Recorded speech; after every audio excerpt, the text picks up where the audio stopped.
Hello everyone, my name is Ankit Sharma. I am educator of economics और आप देख रहे हैं कॉमर्स एंड फन, जहां टीचर दिल और दिमाग दोनों से बढ़ाते हैं। आज के हम वन शॉट में कंप्लीट करने वाले हैं 100 एमसीक्यू। और ये वो सेक्शन होता है जिसमें बच्चा 100 आउट ऑफ 100 मार्क्स लाने से चूक जाता है। रीजन ये, अगर एमसीक्यू गलत है इट मींस उस बच्चे का कॉन्सेप्ट अच्छी तरीके से क्लियर नहीं है। तो आज के सेक्शन के अंदर हम करने वाले हैं 100 एमसीक्यू। और ये 100 एमसीक्यू क्या करते हैं, ये टॉपर और एक एवरेज बच्चे के बीच में फर्क बताते हैं। और इसमें अगर हमने 100 एमसीक्यू कर लिए, और ये 100 एमसीक्यू वो क्वेश्चंस हैं जो मैं लेकर आया हूं, जो सबसे ज्यादा रिपीटेड होते हैं, और ये आपके पीवाईक्यूज के पेपर में दिख गए होंगे और आपके आने वाले पेपर में भी आपकी हेल्प करेंगे, चाहे वो प्री बोर्ड हो या बोर्ड का एग्जाम हो, आपकी प्रॉपर हेल्प करेंगे। तो 100 एमसीक्यू कवर करेंगे। पर उससे पहले मैं बता दूं, वीडियो स्टार्ट करने से पहले जब आप 100 एमसीक्यू करेंगे तो मैं आपको है ना ये बताऊंगा कि ये आंसर होगा, ये तो आपको पता है, पर वो 3 ऑप्शन के लिए क्या क्वेश्चन बन सकता है और ये 3 ऑप्शन क्यों नहीं है, एलिमिनेट कैसे हुए, उसका भी मैं प्रॉपर रीजन बताऊंगा। प्रॉपर अच्छी तरीके से 100 एमसीक्यूज को हम समझेंगे और आपको अपना रियलिटी चेक देना है। तो सबसे अच्छा ये रहेगा कि जब आप क्वेश्चन को करेंगे, जैसे मैंने पहला क्वेश्चन लगा दिया, तो आप उसको पॉज करके पहले आंसर दोगे, स्टॉप करके कि आपने कौन सा आंसर क्लियर करा। फिर उसके बाद फाइनली जब हम 100 क्वेश्चन कर लेंगे तो कमेंट सेक्शन के अंदर कमेंट कर दीजिए कि ईमानदारी से आपने कितने क्वेश्चनों का सही जवाब दिया है। तो वीडियो स्टार्ट करते हैं अब। तो पहला क्वेश्चन, और ये क्वेश्चन मैं कोई चैप्टर वाइज लेकर नहीं आया, ये क्वेश्चन में सारे मिक्स क्वेश्चन लेकर आया हूं। पर यह है कि मैक्रो सेक्शन अलग है और इंडियन इकोनॉमी अलग है, ना यूनिट वाइज ना चैप्टर वाइज, पर सेक्शन वाइज मैंने अलग डिवाइड कर दिया। 50 क्वेश्चन हम मैक्रो के करने वाले हैं और 50 क्वेश्चन इंडियन इकोनॉमी के। इसी के साथ हमारी परफेक्शन आ जाएगी। अब करते हैं पहला क्वेश्चन। पहला क्वेश्चन है, which of the following is stock concept. अब आपको मैंने 2 वेरिएबल बताए थे नेशनल इनकम में, और नेशनल इनकम का बेहतरीन कॉन्सेप्ट मैंने हमारे चैनल कॉमर्स एंड फन पर अपलोड किया हुआ है, आप वहां जाकर देख सकते हैं। अब जरा समझो, ये 10 मार्क्स की यूनिट है जिसमें हमारा पहला क्वेश्चन ही क्या आ गया, स्टॉक कॉन्सेप्ट पर आ गया। कौन सा आ गया, स्टॉक कॉन्सेप्ट पर। अब समझते हैं स्टॉक कॉन्सेप्ट होता क्या है। अब आपके पास 2 कॉन्सेप्ट होते हैं, एक स्टॉक और एक फ्लो कॉन्सेप्ट। अब मैंने बताया था स्टॉक किसी पर्टिकुलर पॉइंट ऑफ टाइम पर मेजर किया जाता है, जबकि जो फ्लो है वो पीरियड ऑफ टाइम पर मेजर किया जाता है। अब आपको बताने की इसमें से कौन सा स्टॉक कॉन्सेप्ट है। अब देखो, ये कभी भी पीरियड ऑफ टाइम पर मेजर किया जा सकता है, सेविंग्स को, प्रोडक्शन को। ये हमारे पास किस तरह का कॉन्सेप्ट है, फ्लो है, कभी भी आप इसे मेजर कर सकते हो। और वहीं हमारे पास जो कैपिटल है वो कौन सा कॉन्सेप्ट है, स्टॉक कॉन्सेप्ट है। तो आंसर क्या होगा, स्टॉक। इन्वेस्टमेंट भी क्या है, फ्लो है। आप किसको भी कभी भी इसको मेजर कर सकते हो किसी भी पीरियड ऑफ टाइम में। तो आपको स्टॉक और वेरिएबल के जितने भी क्लासिफिकेशन अच्छे से कवर कर लेना, क्योंकि 1 मार्क्स का क्वेश्चन ज्यादातर आपको एमसीक्यू में ये दिख सकता है। अब बात करते हैं अपने सेकंड क्वेश्चन की ओर, और सेकंड क्वेश्चन है फॉरेन एक्सचेंज से, फॉरेन एक्सचेंज रेट। इसमें क्वेश्चन है, which of the following steps should be taken by the central bank. अब मैंने 3 तरह के आपको बताए थे, फॉरेन एक्सचेंज रेट 3 तरह के होते हैं, एक फिक्स्ड, एक फ्लेक्सिबल और एक होता है manage floating. Fixed exchange rate वो रेट होता है जिसमें जितने भी हमारे पास क्या होती है, फॉरेन एक्सचेंज को डिटरमाइंड बाय गवर्नमेंट, मतलब गवर्नमेंट इसे निर्धारित करती है। दूसरा होता है flexible exchange rate. Flexible exchange rate वो रेट होता है जो डिटरमाइंड बाय मार्केट फोर्स, मतलब जहां मार्केट डिमांड और मार्केट सप्लाई इंटरसेक्ट करेंगे वहां क्या करता है, फ्लेक्सिबल एक्सचेंज रेट होता है। फिर होता है तीसरा टाइप जिसे हम बोलते हैं मैनेज फ्लोटिंग या डर्टी फ्लोटिंग भी कहते हैं इसे। और मैनेज फ्लोटिंग क्या होता है, जिसमें आरबीआई इंटरफेयर करती है, गवर्नमेंट इंटरफेयर करती है, तब जाकर इंटरफेयर किया गया है। और इसमें क्या करेगी, इंटरफेयर करके सेल परचेज करेगी, डिवैल्यूएशन करेगी, रिवैल्यूएशन करेगी। यहां पर सेंट्रल बैंक का काम आता है। अब यहां पर क्वेश्चन क्या, पहले क्वेश्चन को समझते हैं। ये तो तीनों टाइम मैंने बता दिया, आपको रीजन भी बताऊं कि बेसिकली ऐसा क्यों हो रहा है। तो ये है, which of the following step should be taken by central bank. अब सेंट्रल बैंक के जरिए क्या लिए गए भाई, स्टेप्स लिए गए हैं। If there is excessive rise in the foreign exchange rate, जैसे अभी हाल ही में क्या चल रहा है, आपको पता है कि जो डॉलर का प्राइस है वो इंडियन रुपीस कितना हो गया, 90 प्लस जाते जा रहा है, राइज होता जा रहा है, एक्सेसिव राइज है। अब इसको क्या इस कंडीशन में सेंट्रल बैंक क्या स्टेप्स ले सकती है। अब जरा समझो, अब होता क्या है, अब मैंने ना आपको एक शॉर्ट्स वीडियो में बताया हुआ है कि यहां इसका सबसे बड़ा रीजन क्या हो सकता है, कि हो सकता है कि यहां पर जो ग्लोबल मार्केट के अंदर है वो डॉलर की डिमांड ज्यादा बढ़ गई हो, डिमांड ज्यादा बढ़ गई हो, और डिमांड ज्यादा बढ़ने का मतलब प्राइस लेवल भी बढ़ेगा।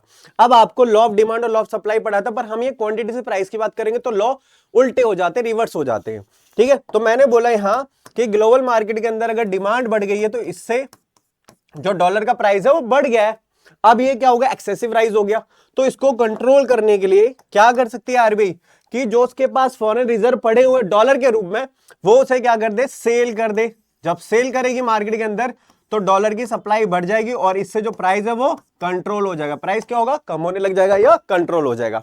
तो इसमें क्या कर सकती है, supply foreign exchange from its stock, जो स्टॉक बढ़ा हुआ है उसकी सप्लाई बढ़ा दे फॉरेन एक्सचेंज की, तो इससे क्या कर सकती है सेंट्रल बैंक, इसका जो प्राइस है वो कंट्रोल कर सकती है। अब देखो दूसरा, demand more of other foreign exchange नहीं बनेगा। Allow commercial bank to work under the less, मतलब क्या हो सकती है, स्टिक इन्वायरमेंट बनाकर, नहीं भाई इससे भी कुछ नहीं हो सकता। या बोथ बी और सी, नहीं, इसका सबसे एप्लीकेबल आंसर क्या है, यहाँ पर सप्लाई बढ़ा दो। सप्लाई कब बढ़ेगी, जो फॉरेन रिजर्व है मार्केट के अंदर सेल कर दे, इससे प्राइस लेवल क्या होगा, उसका कंट्रोल हो जाएगा। ठीक है, अब बात करते हैं थर्ड पॉइंट के ऊपर, जिसमें है which of the following are the objective of government budget. अब गवर्नमेंट बजट होता है कि एक एस्टिमेशन होता है गवर्नमेंट का कि कितनी रिसीट्स आ रही हैं और कितना उसे एक्सपेंस करना है। यही तो होता है कि कितनी रिसीट्स आ रही है और कहां कहां उसे एक्सपेंस करना है, यही गवर्नमेंट की क्या होती है भाई, गवर्नमेंट का एस्टिमेशन जो कहलाता है फिस्कल ईयर के दौरान, ये गवर्नमेंट बजट। अब गवर्नमेंट बजट के ऑब्जेक्टिव क्या होते हैं, पहला ऑब्जेक्टिव जरा देखते हैं इसमें, ये डिस्ट्रीब्यूशन ऑफ इनकम और वेल्थ, हाँ बिल्कुल करता है भाई। यहां पर क्या करेगा, जो डिस्ट्रीब्यूशन है इनकम और वेल्थ का वो इक्वल करता है, उसकी इनइक्वालिटी को रिड्यूस करता है, अमीरों से टैक्स लेता है, गरीबों को सब्सिडी देता है। तो भाई ये इसका ऑब्जेक्टिव है, बिल्कुल करेक्ट है। इसके बाद अब इकोनॉमिक स्टेबिलिटी, इकोनॉमिक स्टेबिलिटी अब जरा समझो, ये हालांकि मैं गवर्नमेंट बजट के कंटेस्ट से बता रहा हूं, पर इसका पूरा पूरा ब्रीफली, इन्फ्लेशन डिफ्लेशन गैप आपको भाई डिस्क्रिप्शन में लिंक मिल जाएगा थर्ड यूनिट का, वहां से आप जाकर इसको अच्छे से कॉन्सेप्ट को क्लियर कर सकते हो, जिसमें डिटर्मिनेशन ऑफ इनकम और एम्प्लॉयमेंट को पूरी बेहतरीन तरीके से मैंने एक्सप्लेन किया है। अगर आपने उसे कर लिया तो दावे के साथ कह सकता हूं आपके 12 मार्क्स कहीं नहीं जाएंगे, तो उसको जरूर देख लेना, डिस्क्रिप्शन में उसका लिंक है। अब स्टार्ट करते हैं ये वाला पॉइंट, इकोनॉमिक स्टेबिलिटी। अब यहाँ इन्फ्लेशन और डिफ्लेशन चलती है, तो इन्फ्लेशन के टाइम पर आपको पता होगा दो तरह की पॉलिसीज होती हैं हमारे पास उसको इकोनॉमिक स्टेबिलिटी करने के लिए। एक मॉनेटरी, जिस पर आरबीआई रेगुलेट करती है, फिस्कल पॉलिसी वो होती है जिस पर गवर्नमेंट वर्क करती है।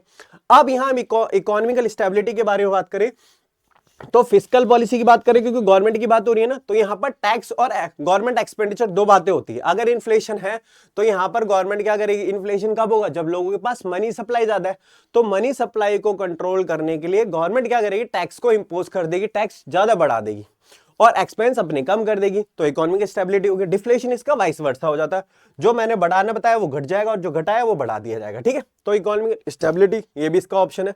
जीडीपी ग्रोथ गवर्नमेंट ऑब्जेक्टिव है, तो ऑप्शन क्या होगा, ऑल ऑफ दिस। ठीक है, क्लियर है, तो ऑप्शन हमारा डी होगा।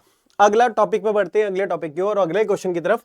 ये क्या है, इफ द प्राइमरी डेफिसिट, अगर प्राइमरी डेफिसिट 3500 करोड़ है और इंटरेस्ट पेमेंट 500 है, तो इसका फिस्कल डेफिसिट कितना होगा।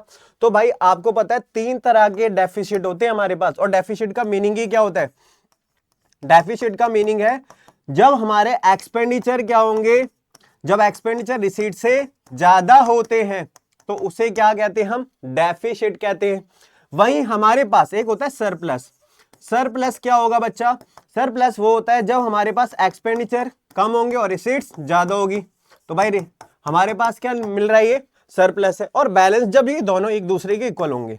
पर हम बात किसकी कर रहे हैं भाई, यहां पर क्या होगा, एक्सपेंडिचर और रिसीट्स हमारे पास बराबर होंगी, पर हम बात कर रहे हैं किसकी, हम बात कर रहे हैं डेफिसिट। तो डेफिसिट तीन तरह के होते हैं, रेवेन्यू डेफिसिट, फिस्कल डेफिसिट और प्राइमरी डेफिसिट।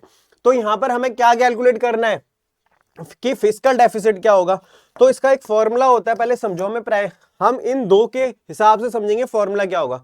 तो आपने प्राइमरी डेफिसिट का फॉर्मूला पढ़ा है, एफ डी माइनस का आईपी यानी कि इंटरेस्ट पेमेंट। अब देखते हैं कि हमारे पास फिस्कल डेफिसिट कैलकुलेट करते हैं तो इस कैसे निकलता है। तो प्राइमरी डेफिसिट की वैल्यू कितनी है, 3500, बिल्कुल करेक्ट है।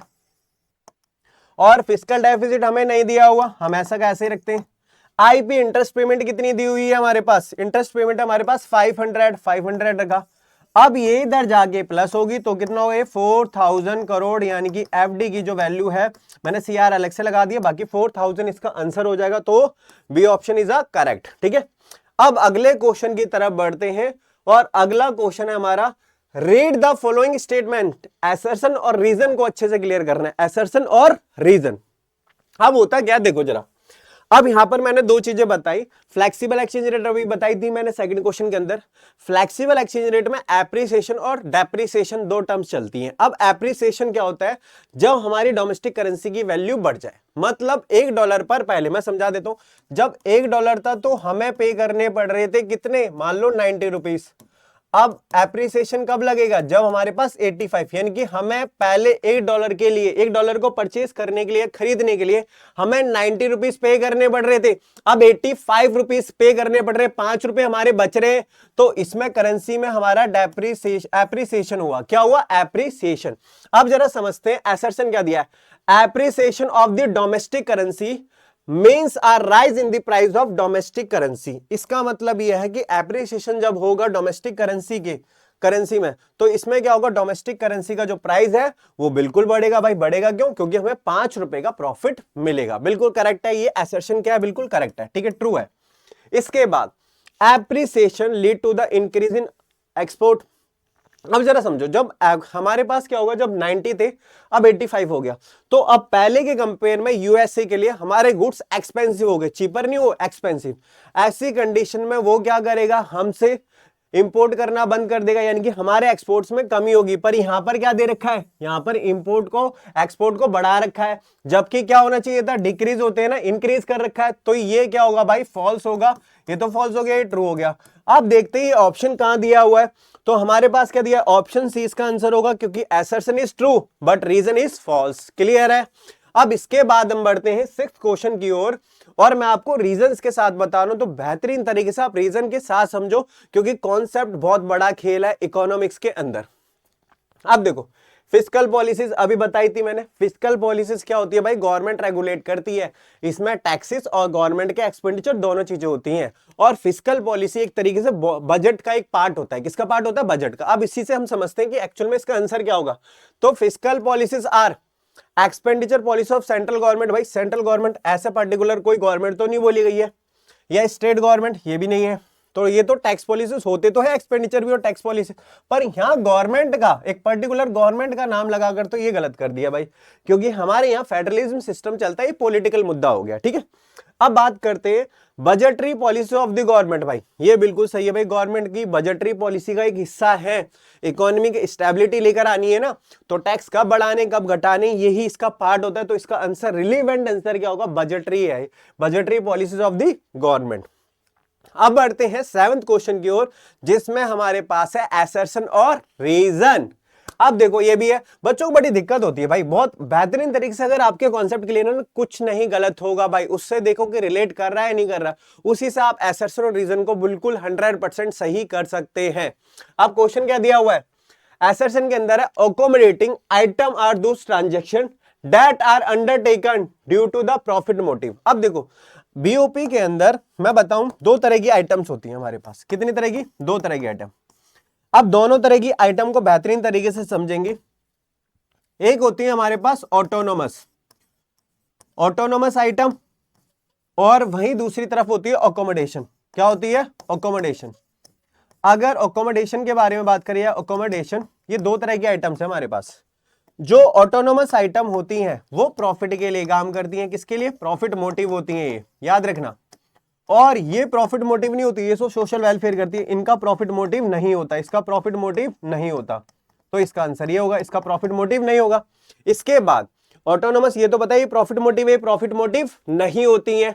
अब इसके अलावा क्या है भाई, ये क्या करती हैं, जो भी हमारे पास बीओपी होता है उसको इम्बैलेंस करेंगी, अपने इंपोर्ट्स को बढ़ा देंगी, तो कहीं ना कहीं इंबैलेंस करती हैं। और जबकि बैलेंस बनाने का काम, जो आपको मैंने बोला था, जो ये तो डिसइक्विलिब्रियम लेकर आती हैं, और ये डिसइक्विलिब्रियम को क्या करती हैं, उसे करेक्ट करेंगी, इम्बैलेंस को क्या करेंगी, करेक्ट करने का काम है अकोमोडेशन का। अब इस हिसाब से देखते हैं कि हमारा आंसर कौन सा सही है। ये आपको क्लियर हो गया।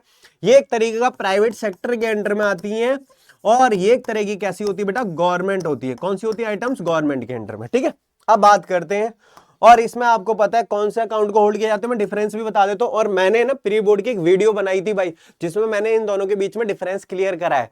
तो आपको मैं बता दूं, इसका जो मोटिव है, अगर मैं बात करता हूं, इसमें दोनों तरह के अकाउंट को होल्ड किया जाता है। क्या करंट अकाउंट भी करता है प्राइवेट सेक्टर और कैपिटल अकाउंट, दोनों ट्रांजैक्शन में डील करता है। और जबकि जो गवर्नमेंट होती है वो सिर्फ कैपिटल ट्रांजैक्शन में ही डील करेगी। किसमें करेगी? कैपिटल ट्रांजैक्शन में। अब देखते हैं हमारा असर्शन रीजन क्या है। कॉन्सेप्ट क्लियर है? अब तो कुछ गलत ही नहीं हो सकता, आप खुद ही बताओगे कि इसका आंसर क्या है। तो भाई इसका आंसर है, जरा समझो, अकोमोडेटिंग। लाइन को पढ़ो, क्या इन पॉइंट से मिल रहा है कुछ या नहीं मिल रहा, वो देखो जरा। Accommodating items are those transaction that are undertaken due to the profit motive. भाई प्रॉफिट मोटिव ये ट्रांजेक्शन होती है? बिल्कुल गलत भाई। प्रॉफिट मोटिव कौन सी होती है? ऑटोनोमस होंगी, अकोमोडेशन नहीं होंगी। तो ये तो क्या हुआ भाई? फॉल्स हो गया। चलो करेक्ट हो गया। अब इसके बाद हमें आंसर खुद ही मिल गया।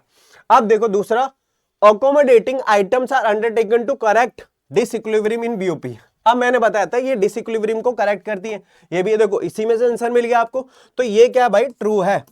अब देखो ये आंसर कहां दिख रहा है आपको कि ए इज अ फॉल्स और बट रीजन इज ट्रू। तो ऑप्शन डी इसका आंसर होगा। ठीक है, बहुत ही बेहतरीन तरीके से बता रहा हूं आपको। कॉन्सेप्ट क्लियर है तो आप खुद ही कमेंट सेक्शन में आंसर कर रहे होंगे।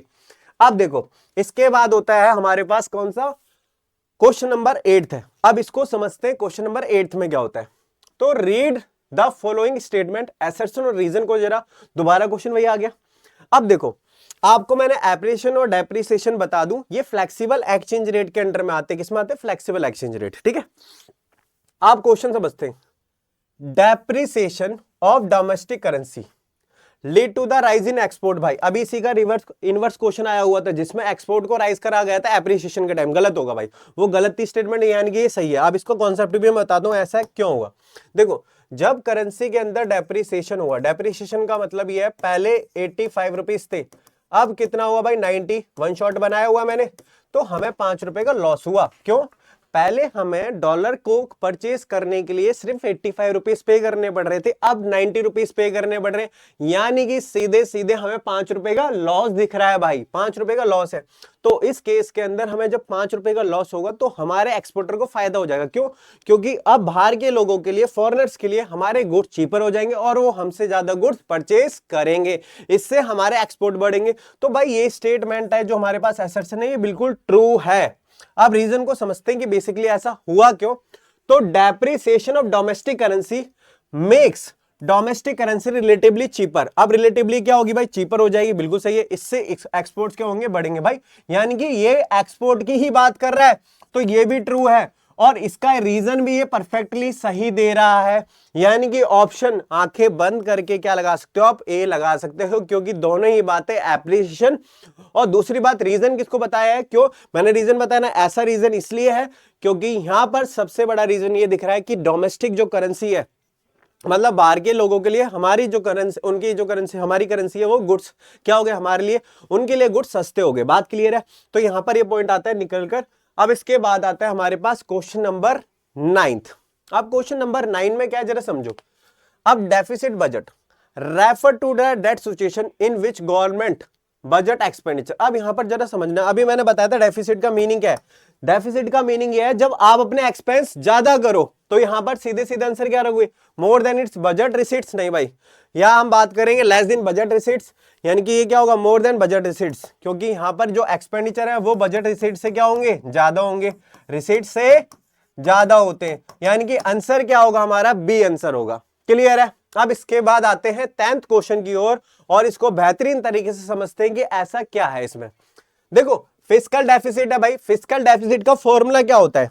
इसका फॉर्मूला होता है टी, मतलब टोटल एक्सपेंडिचर में से टोटल रिसीट्स को आप माइनस कर दो अदर देन बोरोइंग।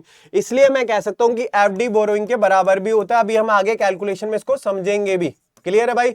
अब जरा समझो, एफडी बोरोइंग के बराबर होता है इसका formula T minus T are other than borrowing. तो ऑप्शन क्या होगा? ए। आपको 3 तरह के डेफिसिट है जिसमें से फिस्कल डेफिसिट इंपॉर्टेंट रहता ही है, पार्ट एक अलग है। अब इसके बाद है which of the following is the capital receipts. अब देखो बजट के अंदर 2 तरह की रिसीट्स होती हैं, एक होती है रेवेन्यू रिसीट्स और एक होती है कैपिटल रिसीट्स। कितने तरह की? 2 तरह की। एक्सपेंडिचर अलग है, रिसीट्स का पार्ट अलग है, रेवेन्यू और कैपिटल रिसीट्स। अब जरा समझना, रेवेन्यू रिसीट्स वो रिसीट्स होती है जिसमें ना तो लाइबिलिटी क्रिएट होती है ना असेट्स में कोई कमी आती है। इनमें से कुछ भी कंडीशन हो जाए तो नहीं माना जाएगा ये। इसमें क्या होगा भाई? इसमें या तो आपके पास क्या होगा भाई? लाइबिलिटी क्रिएट हो जाएगी या कोई असेट्स में कमी आ जाती है, यानी कि दोनों में से कुछ भी हो जाए। अब इसमें आप जरा समझते हैं कि पार्ट क्या बनकर आया, क्वेश्चन क्या है। अब हमें क्या बोला गया था, यहां पर हमें कैपिटल रिसीट्स के बारे में बताया गया।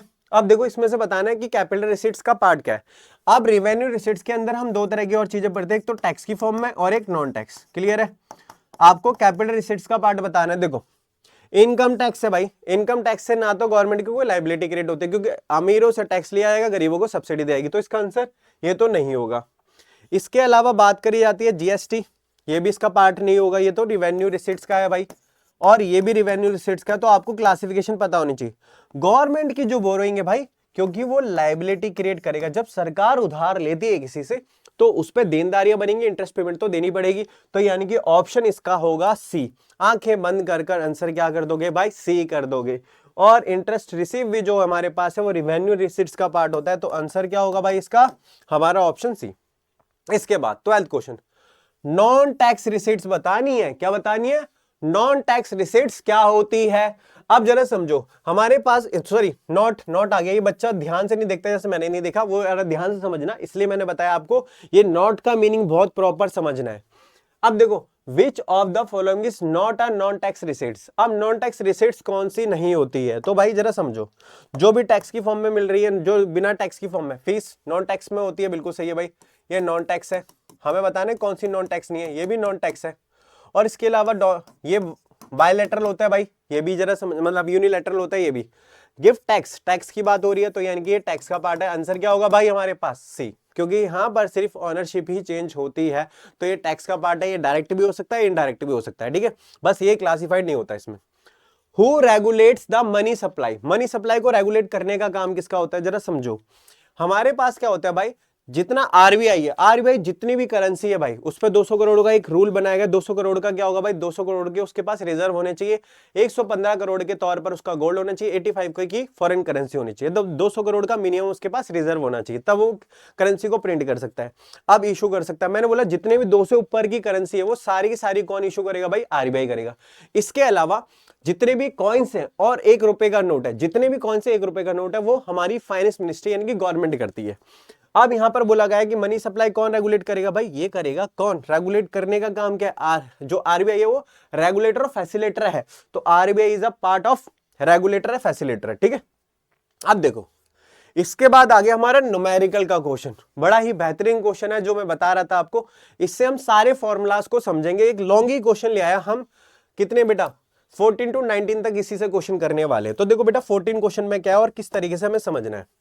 हमें क्या करना है, एक पहले फॉर्मूला लगा देता हूं, मैं सारे के सारी चीजों को बताता हूं। पहला जो पार्ट है भाई वो रिवेन्यू डेफिसिट होता है। क्या होता है, रिवेन्यू डेफिसिट। और रिवेन्यू डेफिसिट है तो हम क्या करते हैं, आरई मतलब रिवेन्यू एक्सपेंडिचर में से रिवेन्यू रिसीट्स को माइनस करेंगे। अब देखते हैं और क्वेश्चन को समझते हैं। क्वेश्चन क्या है, पहला हमें ये क्वेश्चन बोला गया कि रिवेन्यू डेफिसिट बताओ, तो रिवेन्यू डेफिसिट बताने यानी कि हमें आरई माइनस आरआर करना पड़ेगा।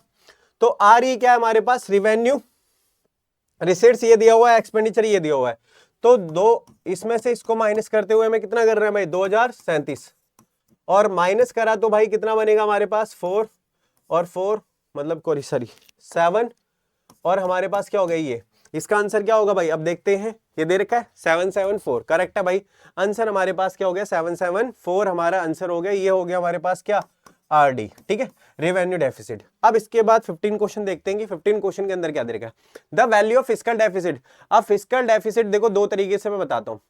फिस्कल डेफिसिट को आप कैसे कैलकुलेट कर सकते हो, अगर वो बोरोइंग के बराबर है तो भी हम क्या मानेंगे भाई, एफडी के दो फॉर्मूले होते हैं, या तो हम क्या करते हैं टी माइनस का टी आर, अदर देन मैंने बोला एक्सक्लूडिंग क्या करने पड़ते भाई, यहां पर एक्सक्लूडिंग बोरोइंग को छोड़कर करना पड़ेगा भाई इसमें। या मैं कह सकता हूं एफडी हमारे किसके बराबर होती है, बोरोइंग के बराबर होती है। किसके बराबर होगी, उधार के बराबर। हम उधार लेते हैं यहां पर, तो सिंपल सी बात है, आपको इसमें कैलकुलेट करने की जरूरत नहीं है। हमें दे रखा है बोरोइंग अदर देन लाइबिलिटी, तो बिल्कुल सही है भाई, लाइबिलिटी के बाद जो बोरोइंग है ये हमारे पास पार्ट ऑफ एफडी, ठीक है। चलो यानी कि 15 क्वेश्चन का हमारा आंसर क्या हुआ भाई 1084, ठीक है। प्राइमरी डेफिसिट है भाई, प्राइमरी डेफिसिट का अभी पहले ही मैंने दूसरे तीसरे क्वेश्चन था, हमारे चौथा क्वेश्चन था, प्राइमरी डेफिसिट था, फॉर्मूला क्या था, एफडी माइनस का आईपी। अब हमें क्या करना है भाई, पहले देखो 1084 तो इसका आंसर था।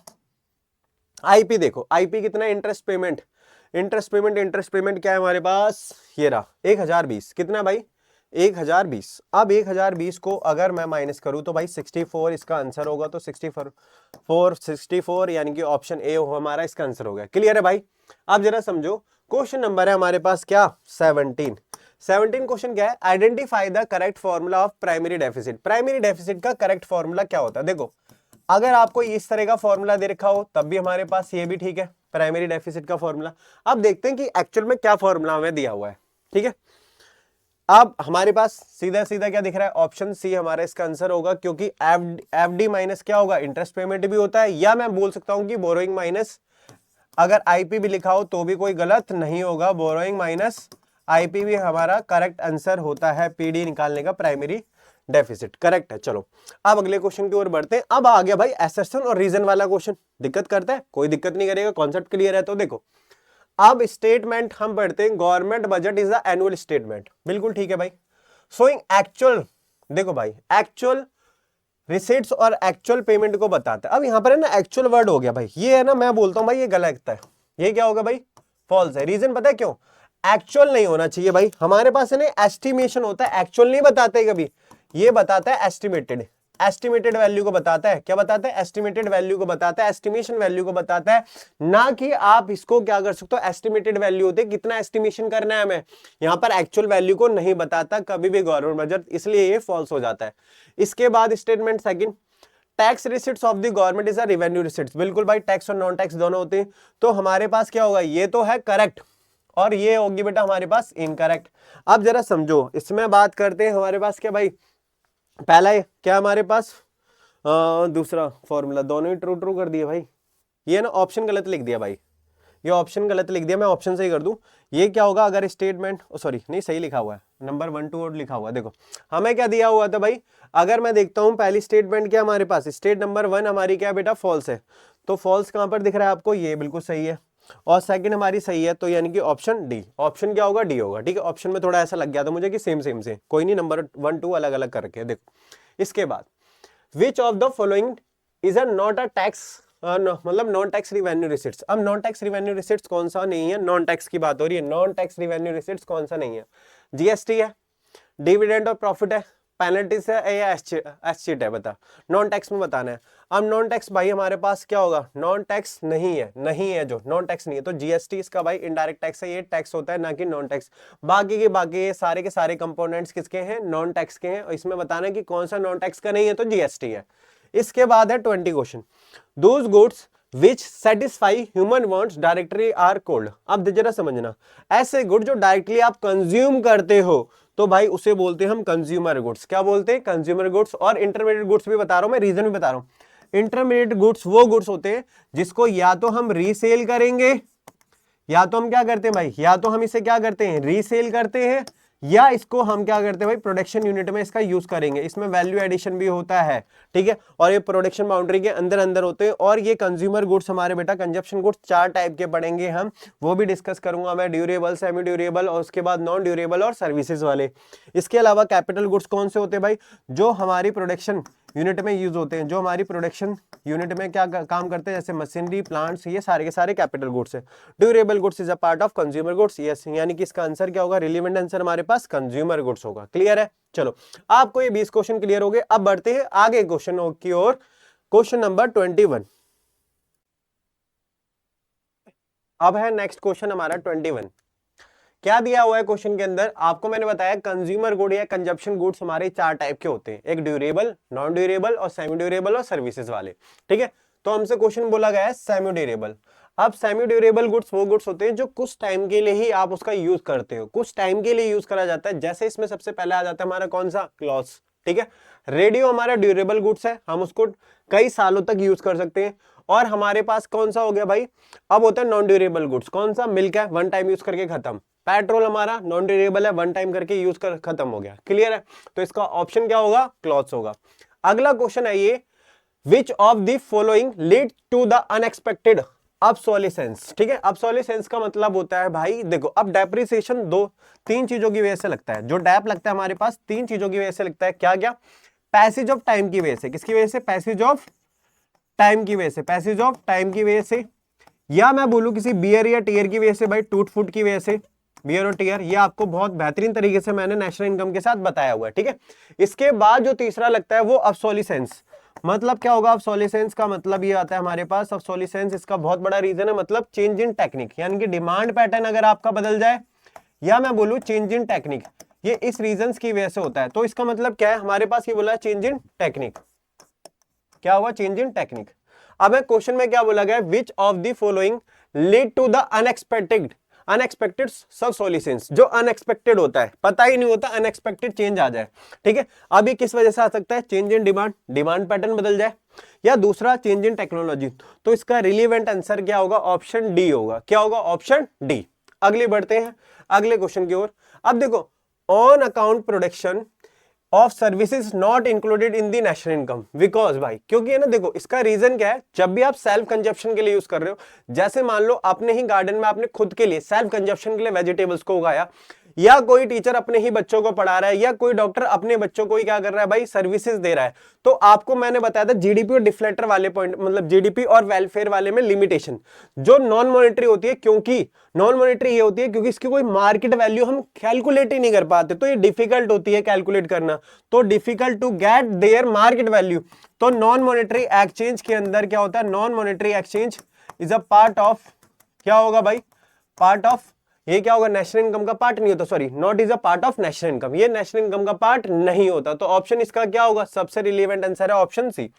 अगले क्वेश्चन की ओर बढ़ते हैं, जिसमें हमारे पास क्वेश्चन ये बोला गया है कि आपको विच of the following is irrelevant, जो रिलीवेंट नहीं है, किसमें, सीओई के कंटेस्ट में। सीओई के अंदर मैंने अब आपको कई चीजें बताई थी, क्या बताई थी भाई, सीओई के अंदर wages salary in cash, cash की फॉर्म में होता है, काइंड जो आपको इंसेंटिव्स देता है मल्टीपल टाइप्स की, और एक होता है एम्प्लॉयर सोशल सिक्योरिटी स्कीम। अब इसमें से बताने कौन सा इरिलीवेंट ऑप्शन है हमारे पास जो इसमें कैलकुलेट नहीं किया जाएगा। देखो, free accommodation of provided to employees, बिल्कुल भाई, फ्री एजुकेशन दी जा रही है, तो ये कहीं ना कहीं क्या होगा, गवर्नमेंट को एक तरीके से काइंड के तौर पे मिल रहा है, वेजेस सैलरी इन काइंड, तो ये भी कैलकुलेट होता है भाई सीओई में।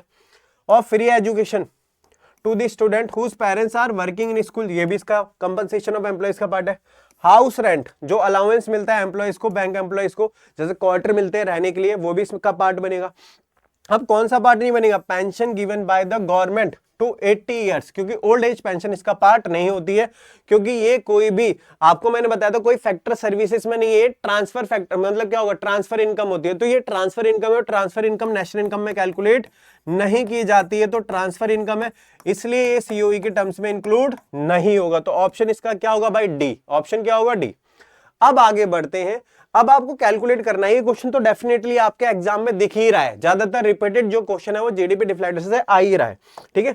अब क्वेश्चन क्या है, ये लॉन्ग क्वेश्चन में भी आ सकता है, शॉर्ट क्वेश्चन में भी आ सकता है, तो आपको फॉर्मूला पता होना चाहिए कि एक्चुअल में फॉर्मूला क्या होता है।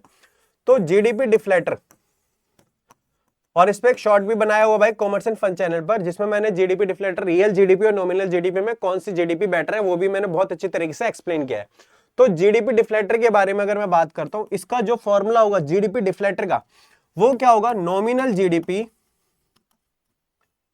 जीडीपी अपॉन में क्या होगा, रियल जीडीपी, और इनटू में क्या होगा भाई, 100। तो क्या होगा, नॉमिनल जीडीपी अपॉन में रियल जीडीपी इनटू 100। अब इसके बाद कैलकुलेट करना है, हमारे पास क्वेश्चन के अंदर क्या दिया हुआ है, if real GDP is 18,000 crore, 18,000 है, 18,000 करोड़ है, और जो जीडीपी डिफ्लेक्टर है भाई वो 120 है, तो आपको क्या बताना है, नॉमिनल जीडीपी कैलकुलेट करना है। तो फॉर्मूला आपको दिख रहा है, अब यहां इंप्लीमेंट कर दो, बहुत ही बेटा रद्दी सा क्वेश्चन है ये। जीडीपी डिफ्लेक्टर की वैल्यू कितनी दे रखी है भाई, 120 है, और नॉमिनल जीडीपी जो हमें कैलकुलेट, नॉमिनल जीडीपी हमारे पास कैलकुलेट करना है, नॉमिनल जीडीपी मैंने ऐसे लिख दिया, और रियल जीडीपी की वैल्यू दे रखी है कितनी भाई, 18,000 करोड़, ठीक है, और ये लग गया 18, इसको इससे काट दिया, क्लियर है भाई। अब क्या करना है, इन दोनों को मल्टीप्लाई करना है, यानी कि 120 मल्टीप्लाई 180, और ये कितना होगा, नॉमिनल जीडीपी। अब नॉमिनल जीडीपी है, तो भाई इसको इससे कैलकुलेट करेंगे तो 216, तो ये बन गया हमारे पास, ठीक है। इसके बाद 2 जीरो लग गए, तो हमारे पास क्या होगा, 21,600 करोड़ हमारे पास नॉमिनल जीडीपी कैलकुलेट हो जाती है। क्या इसका आंसर दिख रहा है आपको, बिल्कुल है भाई, तो ऑप्शन सी इसका आंसर होगा, क्या होगा, option C.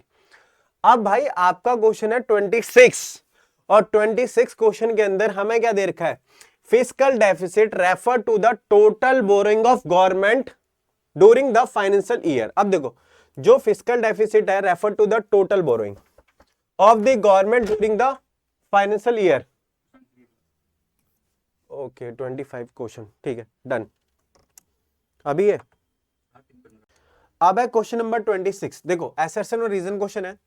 Fiscal deficit refer to the total borrowing to the government during the financial year. आपको मैंने बताया था फिस्कल डेफिसिट का formula T minus T R, बस क्या अदर देन बोरोइंग। आप जरा समझो, इसमें अगर मैं बात करूं तो एफडी भी बोरोइंग के बराबर है, तो ये क्या कर रहा है, ये तो बिल्कुल असर्शन सही है, करेक्ट है, ये तो ट्रू है, ये तो सही है हमारे पास, ठीक है ट्रू हो गया।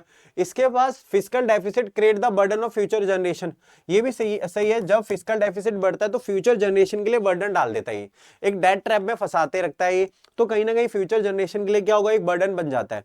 तो ये दोनों ही चीजें ठीक है, बट इसका रीजन सही नहीं दे रहा, इससे रिलेटेबल कोई रीजन नहीं बता रही है, तो ऑप्शन इसका टिक क्या कर दोगे बेटा, बी आंसर होगा। क्या होगा हमारे पास, ऑप्शन बी होगा। क्या होगा, ऑप्शन बी होगा।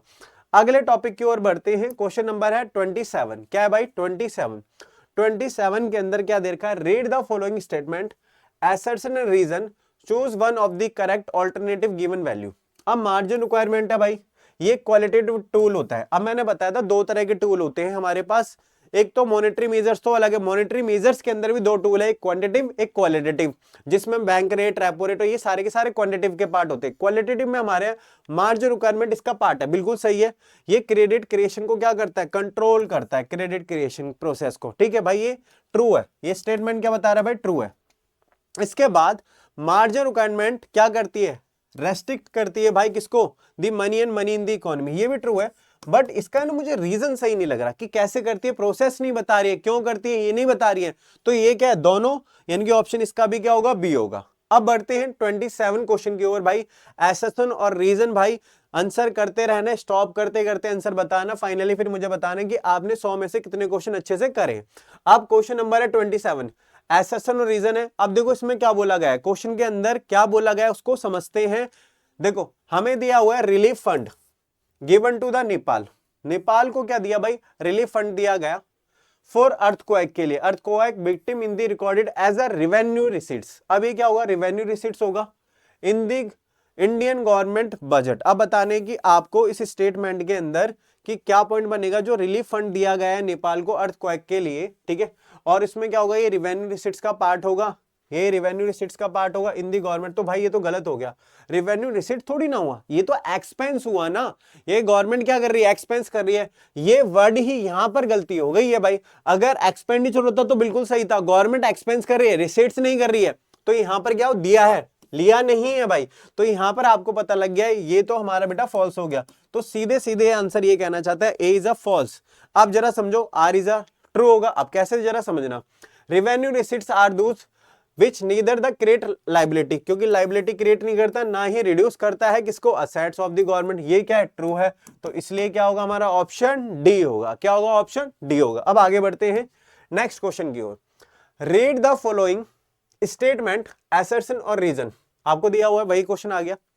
अब क्या करता है, to curb deflation of the RBI should sell government securities. अब क्या होगा भाई, जब इन्फ्लेशन है तो आरबीआई क्या करती है, अपने जो शेयर्स है उसे क्या कर देगी भाई, सेल कर देगी। एनएससी, नेशनल सेविंग सर्टिफिकेट को क्या करती है, सेल करती है। बिल्कुल सही बोल रहा है ये, ठीक है। अब इसका रीजन क्यों, व्हेन आरबीआई सेल्स, क्योंकि आरबीआई जब सेल करती है सिक्योरिटी को, there will be contraction of credit, credit में क्या होगा, कॉन्ट्रैक्शन हो जाएगा, मनी सप्लाई कम हो जाएगी, और मनी सप्लाई करने से क्या होगा भाई, मनी सप्लाई जो परचेसिंग पावर है इकोनॉमी के अंदर वो भी कम हो जाएगी। तो ये भी सही है, ये भी सही है, और ये भी सही है, और इसका रीजन भी सही दे रहा है। तो ऑप्शन क्या होगा भाई, ऑप्शन होगा हमारा ए। ऑप्शन क्या होगा, ए। क्या होगा, ऑप्शन ए। चलो अब आगे बढ़ते हैं। असर्शन रीजन के क्वेश्चन है भाई, जितने अच्छे से ब्रिलियंट तरीके से कर लोगे कोई दिक्कत नहीं आने वाली। अब देखो, रेंट रिसीव हुआ भाई हमें by the Indian real estate company के द्वारा, ठीक है, from the Google in the New York, would be they recorded in the credit side of the capital account. पहले समझना कि चीजें क्या दे रखी है, पॉइंट को समझोगे फिर अच्छे से क्लियर करोगे, ठीक है। अब देखो हमारे पास क्या दे रखा है भाई, हमें क्वेश्चन में क्या दे दिया गया है, देखो रेंट रिसीव हुआ भाई हमारे पास कहां पर, इंडियन रियल एस्टेट कंपनी से, ठीक है, Indian real estate company from the Google in New York. New York में जो गूगल कंपनी है उससे क्या होगा भाई, यहाँ पर क्या हुआ, यहाँ पर इंडियन रियल एस्टेट कंपनी से क्या मिला भाई, रेंट रिसीव हुआ, तो ये रिकॉर्डेड होगा क्रेडिट साइड में, क्रेडिट साइड में होगा, और कैपिटल अकाउंट में होगा, क्या होगा, कैपिटल अकाउंट में। जरा समझो, जब आप कोई सर्विसेज देते हो, गुड्स एंड सर्विसेज, तो ये करंट अकाउंट का पार्ट होती है, ना कि कैपिटल अकाउंट का। तो ये बात तो गलत हो गई, यानी कि ये फॉल्स स्टेटमेंट होगी, क्योंकि आप कोई गुड्स या सर्विसेज जब सेल करते हो या उसके पास जो पैसा मिल रहा है, ये तो पता लग गया भाई ये क्रेडिट साइड में तो होगा, बट यहाँ कैपिटल अकाउंट कहीं ना कहीं इसको गलत ठहरा रहा है, तो इस वजह से ये क्या होगा भाई, फॉल्स होगा, असर्शन इज अ फॉल्स।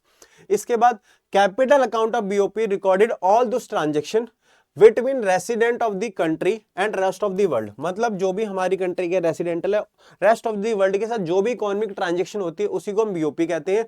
और ये क्या करती है भाई, कैपिटल अकाउंट में उसी को करते हैं। और ये किसको बताती है भाई, चेंज इन असेट्स और लायबिलिटी करती है, क्योंकि कैपिटल की फॉर्म में ही करेगी, बिल्कुल सही है। तो इसलिए क्या होगा भाई, ट्रू होगा। इसलिए ऑप्शन इसका क्या कर दोगे भाई, डी कर दोगे, क्या कर दोगे, ऑप्शन डी कर दोगे। क्लियर है, चलो अब आगे बढ़ते हैं और चीजों को समझते हैं। अब अगला क्वेश्चन क्या है, फिस्कल डेफिसिट है, the fiscal deficit in the difference between government total expenditure और total receipt including excluding sorry, किसको करता है, बोरोइंग को। आपको मैंने फॉर्मूला बताया था, T minus T are other than borrowing, तो इसलिए किसके बराबर होगा भाई, बोरोइंग के। तो इसमें क्या करोगे आप, एक्सक्लूड किसे करते हो, बोरोइंग को, तो ऑप्शन क्या होगा, डी होगा, ऑप्शन क्या होगा, डी होगा। इसके बाद अगला क्वेश्चन है, व्हेन वी कंपेयर बीओपी और बीओटी वी अंडरस्टैंड भाई। अब आपको पता होगा बीओपी क्या करती है, दोनों अकाउंट को होल्ड करती है। अब मैं दोनों को अच्छे तरीके से बता दूं, बीओटी और बीओपी। बीओपी का मतलब होता है बैलेंस ऑफ पेमेंट और बीओटी का मतलब होता है बैलेंस ऑफ ट्रेड। अब बैलेंस ऑफ पेमेंट क्या करता है, सिर्फ विजिबल आइटम को इंडिकेट करता है, ये एक्सपोर्ट इंपोर्ट के चेंज को ही बीओटी कहते हैं, बीओटी यही तो होता है। और ये क्या करेगा, सारे ट्रांजेक्शन, जितनी भी ट्रांजेक्शन है रेस्ट ऑफ द वर्ल्ड के साथ, चाहे वो करंट के तौर पर हो, यानी कि करंट हो या कैपिटल हो, ये सभी को कैरी करता है, दोनों अकाउंट को होल्ड करेगा। ये सिर्फ विजिबल आइटम को इंक्लूड करता है। ये बात करी जाए तो भाई ये है नैरो टर्म, ये कैसी है, नैरो टर्म, सिर्फ इसमें विजिबल आइटम आ रहा और कुछ नहीं आ रहा। जबकि जो ये है भाई, ये ब्रॉडर टर्म है, कैसी है, ब्रॉडर टर्म है। ये एक बहुत बड़ी यूनिट है, क्योंकि इसमें दोनों तरह के अकाउंट होते हैं। अब जरा समझो, जब बीओटी अनफेवरेबल होता है तो बीओपी उसे फेवरेबल में कन्वर्ट कर सकता है, अगर ये अनफेवरेबल हो गया तो उसे फेवरेबल में नहीं कन्वर्ट कर सकता, ये आपको पता ही है। अब क्वेश्चन ये बोला गया है कि इन दोनों को कंपेयर हम कैसे समझे, कैसे अंडरस्टैंड कर सकते हैं। तो पहला, ये एक दूसरे के इंटरचेंजली होते हैं भाई, बिल्कुल नहीं, इंटरचेंज तो कर ही नहीं सकते हम, ये दोनों ही अलग अलग है। वो नैरो टर्म है, ये ब्रॉडर टर्म है। Both indicate the economic prosperity of the same extent, same extent से बताते नहीं बताते भाई। ये करंट अकाउंट कैपिटल अकाउंट है, वो सिर्फ विजिबल आइटम को बताता है, तो इसलिए आंसर नहीं होगा। और BOT is a subset of BOP, मतलब जो बीओटी है वो सबसेट है किसका, बीओपी का, क्योंकि भाई बीओटी का टर्म तो इसमें इंक्लूडेड होगा ही ना, विजिबल तो होता ही है, इसके अलावा भी अदर कंपोनेंट्स इसमें इंक्लूड होते हैं, तो इसका ये सबसेट है। ये क्या है, बीओपी का कौन सबसेट है, बीओटी है, तो इसलिए आंसर क्या होगा, सी ऑप्शन। इसके बाद अब है 33 question. 33 question, high powered money आपको पता है क्या होता है भाई, हाई पावर्ड मनी अभी मैंने लास्ट क्वेश्चन आया था तो मैंने बताया था, जो आरबीआई और प्लस गवर्नमेंट क्या करते हैं, इशू करते हैं, उस करेंसी को हम क्या बोलते हैं, उस मनी को बोलते हैं हाई पावर्ड मनी। क्या बोलते हैं, हाई पावर्ड मनी। तो यहां पर बात होती है हमारे पास हाई पावर्ड मनी के बारे में। तो हाई पावर मनी कौन सी होगी हमारे पास, जो आरबीआई भी करती है और गवर्नमेंट भी। तो इसका रिलेवेंट आंसर क्या होगा, ऑप्शन डी होगा। क्या होगा, ऑप्शन डी होगा। ठीक है, क्लियर भाई, ऑप्शन डी होगा। इसके बाद नेक्स्ट क्वेश्चन है, which of the following pair is not correctly match with the regards of balance of payment account. अब यहां पर क्या होगा, विच of the following pair is not a correctly match with the regards of balance of payment account. अब इसमें बताना है कि भाई नॉट करेक्टली कौन सा मैच पेयर नहीं हो रहा है, जरा समझना, उसके साथ आपको बताना है कि कौन सा मैच पेयर नहीं हो रहा। देखो, import of goods and services भाई डेबिट होगा किसके अकाउंट में, करंट अकाउंट की फॉर्म में भाई। क्यों, क्योंकि गुड्स और जो भी इंपोर्ट होते हैं गुड्स एंड सर्विसेज के, तो भाई करंट अकाउंट में होते हैं, क्योंकि ये गुड्स और किसको बताता है, गुड्स सर्विस और यूनिलैटरल ट्रांसफर को यही कैरी करता है। डेबिट फॉर्म में होगा जब हम इंपोर्ट करते हैं, एक्सपोर्ट करते हैं तो क्रेडिट होता है। तो भाई ये तो सही बता रहा है, आपको बता रहे हैं नॉट करेक्टली कौन सा है। रिसीट्स हो रही है ट्रांसफर पेमेंट से भाई, तो ये ट्रांसफर पेमेंट से जो भी रिसीट्स मिल रही हैं वो किस में होगा भाई, हमारे करंट अकाउंट में होगा। किस में होगा भाई, करंट अकाउंट में होगा। तो भाई ये क्या दे रखा है, ये थोड़ा गलती से दे रखा है, मिस्टेक बाय मिस्टेक। इसमें क्या करना था भाई, कैपिटल अकाउंट करना था। किसमें करना था, कैपिटल अकाउंट। तो ये भी मैं कह सकता हूँ ये गलत है, थोड़ा ऑप्शन ही मुझे लग रहा है, दो आंसर ना निकल जाए इसके। ठीक है, मैं कैपिटल अकाउंट कर देता हूँ, उसे समझना। डायरेक्ट इन्वेस्टमेंट रिसीट्स, जो डायरेक्ट इन्वेस्टमेंट रिसीट्स मिल रही है भाई वो बिल्कुल है क्रेडिट के, कैपिटल के अकाउंट में होगी, बिल्कुल सही है भाई। अब यहाँ पर जो पोर्टफोलियो इन्वेस्टमेंट है वो करंट अकाउंट में होगा, ये थोड़ा गलत है। यहाँ पर है ना, देखो दो ऑप्शन निकल गए, गलती से मैंने इधर लिख दिया कैपिटल अकाउंट ही लिखना था मुझे, ठीक है, ये भी कैपिटल लिखना था। अब यहाँ पर क्या होना चाहिए था, कैपिटल, तो ऑप्शन डी कर दोगे। ऑप्शन डी भी हो सकता है, ऑप्शन बी भी हो सकता है, ये थोड़ा बाय मिस्टेक हो गया, मुझे ध्यान में ये था तो उसमें करेक्ट नहीं कर पाया मैं, जरा ध्यान से समझना। अब मैं दोबारा बोल देता हूँ, पोर्टफोलियो इन्वेस्टमेंट जो पेमेंट है भाई किसमें होती है हमारे पास, portfolio FIA, foreign institution investment, हमारे पास किस अकाउंट में होता है, ये कैपिटल अकाउंट में होता है, करंट अकाउंट में नहीं होता। आप पहले अकाउंट को देखो कि कौन से अकाउंट में कैरी करता है नहीं करता, उसी से आपका आंसर पता लग जाता है इसमें, ठीक है। चलो, ये तो आपको क्लासिफिकेशन पता होना चाहिए, तभी आप अच्छे से कर पाओगे इसे। अगला क्वेश्चन भाई, रीड द फॉलोइंग स्टेटमेंट, फिर दोबारा असर्शन रीजन आ गया भाई। SLR आपको पता है ना भाई, SLR, ठीक है, जो हर बैंक या हर कमर्शियल बैंक अपने डिपॉजिट का, नेट डिपॉजिट का कुछ पार्ट सिर्फ खुद के लिए रखती है, फॉर इटसेल्फ, ठीक है, खुद के लिए रखती है, तो बेटा उसे SLR कहते हैं। क्या कहते हैं, SLR। डिमांड डिपॉजिट का नहीं रखती है भाई, नेट डिपॉजिट का रखती है, तो भाई ये इसकी क्या होगी, देखो छोटी छोटी चीजें हमें पता होनी चाहिए, ये इसलिए क्या होगा भाई, फॉल्स होगा। क्या होगा, फॉल्स होगा। और इसका आप रीजन समझते हैं भाई, ये कंपोनेंट्स होता है लीगल रिजर्व रेशियो का। क्यों भाई, LRR जो बनता है वो दो चीजों से बनता है, एक तो CRR और दूसरा SLR का सम्मेशन होता है LRR, बिल्कुल, which affect the credit creation को इफेक्ट डालता है भाई, इसको बढ़ाने घटाने से क्रेडिट क्रिएशन पर इफेक्ट पड़ेगा। अब जब इन्फ्लेशनरी होता है तो SLR को बढ़ा दिया जाता है, अगर डिफ्लेशनरी होगा तो इसको रिड्यूस कर दिया जाता है, तो आपको पता है, इसलिए ऑप्शन डी, आंखें बंद करके, ठीक है। अगला क्वेश्चन है 36 क्वेश्चन, और 36 क्वेश्चन के अंदर क्या भाई, credit creation comes to and when total cash, मतलब क्या होगा, cash reserve become the equal to the initial deposit. अब देखो क्रेडिट क्रिएशन कब होगा भाई, जब हमारे पास क्या होगा भाई, क्रेडिट क्रिएशन प्रोसेस कब होगा, जब मैं बात करता हूं and when total cash reserve become the equal to initial deposit के बराबर होता है भाई। अब मुझे बताओ, ये तो गलत ही हो जाएगा ना, ये तो गलत ही होगा। अब रीजन क्यों, जरा समझो। अगर मैं एक एग्जांपल लेता हूं, मान लो मैंने यहां रखा प्राइमरी डिपॉजिट और यहां रखा मैंने LRR, और यानी कि इनिशियल डिपॉजिट कहते हैं इसे, और ये रखा मैंने लोन। अब इसको एक फॉर एग्जांपल में समझा देता हूं क्लियर अच्छी तरीके से। देखो मैंने बोला ये 10% है, कितना है, 10% है, और किसी पर्सन ने 1000 रुपए का क्या करा, 10,000 रुपए का क्या करा, इनिशियल डिपॉजिट करी, क्या ये इसके बराबर आएगी, एंड अमाउंट के बराबर आएगा, तो भाई ये तो फॉल्स हो जाएगा। अभी इसको प्रूफ भी करके दिखा रहा हूं, ये फॉल्स कैसे होगा, देखो जरा। ये फॉल्स इसलिए होगा, आपने जैसे फॉर एग्जांपल आपको पता है टोटल डिपॉजिट का फॉर्मूला क्या होता है, 1 में क्या होगा, LRR इंटू में प्राइमरी डिपॉजिट या इनिशियल डिपॉजिट, ठीक है। LRR की वैल्यू कितनी है बेटा, 10% है, परसेंट को खोलने के लिए 10 लगाएंगे भाई, क्योंकि मैंने इसे 10% माना है। PD कितना होगा बेटा, 10,000 होगा। अगर आपने क्रॉस मल्टीप्लिकेशन करा तो मैं इसको इससे कर दूं भाई, ये क्या होगा भाई, 1,00,000 होगा। ये तो भाई टाइम्स बढ़ जाता है, तो ये तो स्टेटमेंट गलत ही है, क्योंकि इसमें क्या बोला, क्रेडिट क्रिएशन क्या होगा, comes to and when total cash reserve become equal to, मतलब ये दोनों एक दूसरे के इक्वल है, नहीं भाई 10 टाइम्स का फर्क आ गया, ये LRR की वजह से इफेक्ट पड़ता है, तो ये तो गलत हो गई स्टेटमेंट, तो ये तो फॉल्स हो गया। इसके अलावा the value of money multiplier determine the legal reserve ratio, भाई लीगल रिजर्व रेशियो से डिटरमाइन होती है कि कितना बढ़ेगा कितना घटेगा, LRR ही डिसाइड करता है कि कितना TD बढ़ेगा कितना घटेगा। अगर आपको पता है LRR रिजर्व रेशियो बढ़ा दिया तो टोटल डिपॉजिट कम हो जाएगा, अगर घटा दिया तो इसे बढ़ा दिया जाएगा, मतलब ये इनवर्स रिलेशन है। तो यानी कि ये स्टेटमेंट बिल्कुल करेक्ट है, मतलब जो रीजन है वो करेक्ट है, ये तो करेक्ट है, यानी कि मैं बोल सकता हूँ ट्रू है। तो ऑप्शन क्या होगा भाई, डी होगा, ऑप्शन क्या होगा, डी होगा। क्लियर है, चलो कोई डाउट। अब आगे बढ़ते हैं और समझते हैं 37। अब आपको 37 क्वेश्चन के अंदर क्या दिया हुआ है उसको करेक्टली समझेंगे। देखो हमें कुछ नहीं करना, जब भी ऐसी मैचिंग आ जाए ना, आप अगर आपको सारे पता है कोई जरूरत ही नहीं है, आप एलिमिनेट मेथड अपनाओ, सबसे अच्छा तरीका एलिमिनेट मेथड अपनाओ, आप उस तरीके से इसको सॉल्व कर सकते हो। अब जरा समझो कैसे, भाई कमर्शियल बैंक है, कमर्शियल बैंक है हमारे पास, बैंकर ऑफ गवर्नमेंट है, ये सारी चीजों को आपने पढ़ लिया। अब देखो जरा मुझे क्या क्या चीजें पता है भाई, मुझे पता है सी का आंसर क्या होगा भाई, ये होगा मनी मल्टीप्लायर का फॉर्मूला ही क्या होता है, 1/LRR, कितना मल्टीप्लायर हुआ। क्लियर है भाई, ये करेक्ट बता रहा है। अब मुझे देखना है सी का सेकंड ऑप्शन कहां कहां दिया हुआ है भाई, इसमें दिया हुआ है सिर्फ, ठीक है। अब मैं देखता हूं इसके हिसाब से, और मुझे थोड़ा सा अपनी क्लियरिटी, अब मैंने बोला क्लियरिटी थोड़ा कर लूं क्लियर की, हाँ ये हो सकता है या नहीं हो सकता। अब दूसरे ऑप्शन भी देखता हूं, कमर्शियल जो बैंक होती है भाई, कमर्शियल बैंक है, या मैं banker of the government, banker of the government किसे कहा जाता है भाई, सेंट्रल बैंक को कहा जाता है, ठीक है। बैंक रेट क्या है हमारे पास, जो बैंक रेट है जो कमर्शियल क्या हो गया, हाँ, अब इसके बाद क्या होगा हमारे पास ऑप्शन बी का, मैंने क्या करा, बी का थर्ड कर लिया, ठीक है भाई। सेंट्रल बैंक का bank to the government central bank को कहा जाता है, ठीक है, ये भी करेक्ट हो गया, अभी भी समझ लो। और ए का हमारे पास थर्ड होना चाहिए, ए का थर्ड का मतलब क्या हो गया, सॉरी, ए का क्या होना चाहिए, ए का फर्स्ट होना चाहिए, ए का फर्स्ट है।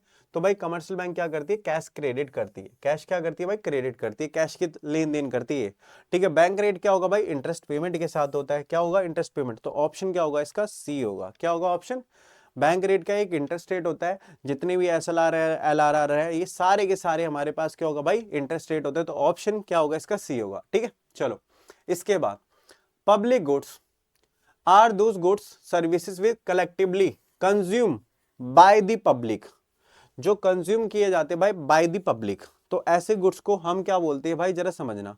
ऐसे गुड्स हमारे कौन से गुड्स होते हैं, public goods are those goods service collectively consume किए जाते हैं पब्लिक के जरिए भाई, बिल्कुल करेक्ट स्टेटमेंट है भाई, ट्रू है। इसके अलावा ऐसे गुड्स जो आपको पता है दोबारा यूज नहीं होंगे, एक्सक्लूडेबल होंगे ये, या लिबरल रस होते हैं बेटा ये नेचर के अंदर।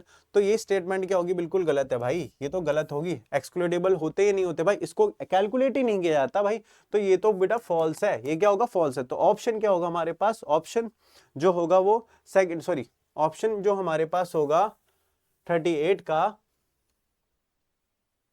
क्वेश्चन नंबर अब आया 38। देखो, read the following statement carefully, choose the correct alternative from the following goods. देखो पब्लिक गुड्स जानते हो, पब्लिक गुड्स क्या होते हैं, पब्लिक गुड्स ऐसे गुड्स होते हैं जो पूरी सोसाइटी के होते हैं, या कलेक्टिवली मतलब कलेक्टिव तौर पर क्या होते हैं, इसको कंज्यूम किया जा सकता है। तो अब पहला एसर्शन समझ, पहली स्टेटमेंट क्या है, public goods are those goods services that are collectively consume by the public. भाई पब्लिक के द्वारा डायरेक्टली कंज्यूम किए जा रहे हैं, यानी कि स्टेटमेंट तो ट्रू है।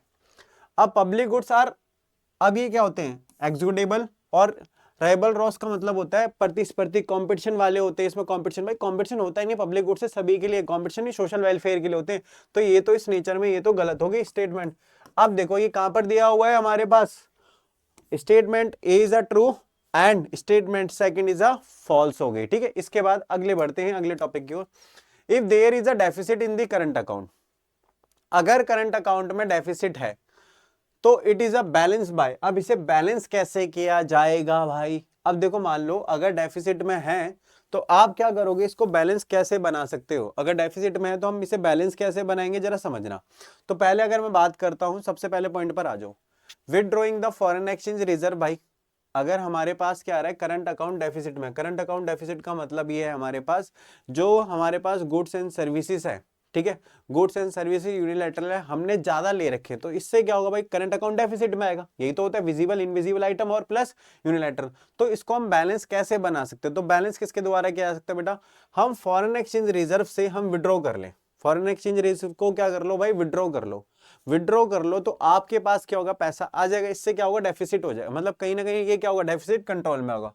और बोरोइंग कर लो other central bank, central bank से आप उधार लो, बाहर की एंट्री से मत लो, तो इससे क्या होगा भाई, और उसका भुगतान कर दो। आपको पता होगा एक है ना घाटे की व्यवस्था होती है कि आपको क्या करना है, पैसा ले लो, उठा लो मार्केट से, और मतलब अपनी करेंसी से प्रिंट करवाओ सेंट्रल बैंक से, और उसके घाटे की पूरी पूर्ति करवा दो। मतलब आपको जब भी घाटा लगता है, डेफिसिट लगता है, तो भाई नए नोटों को जारी करो, नए नोट जारी करके पहले घाटे को निपटाओ। तो ये चीजें होती है इशू करके।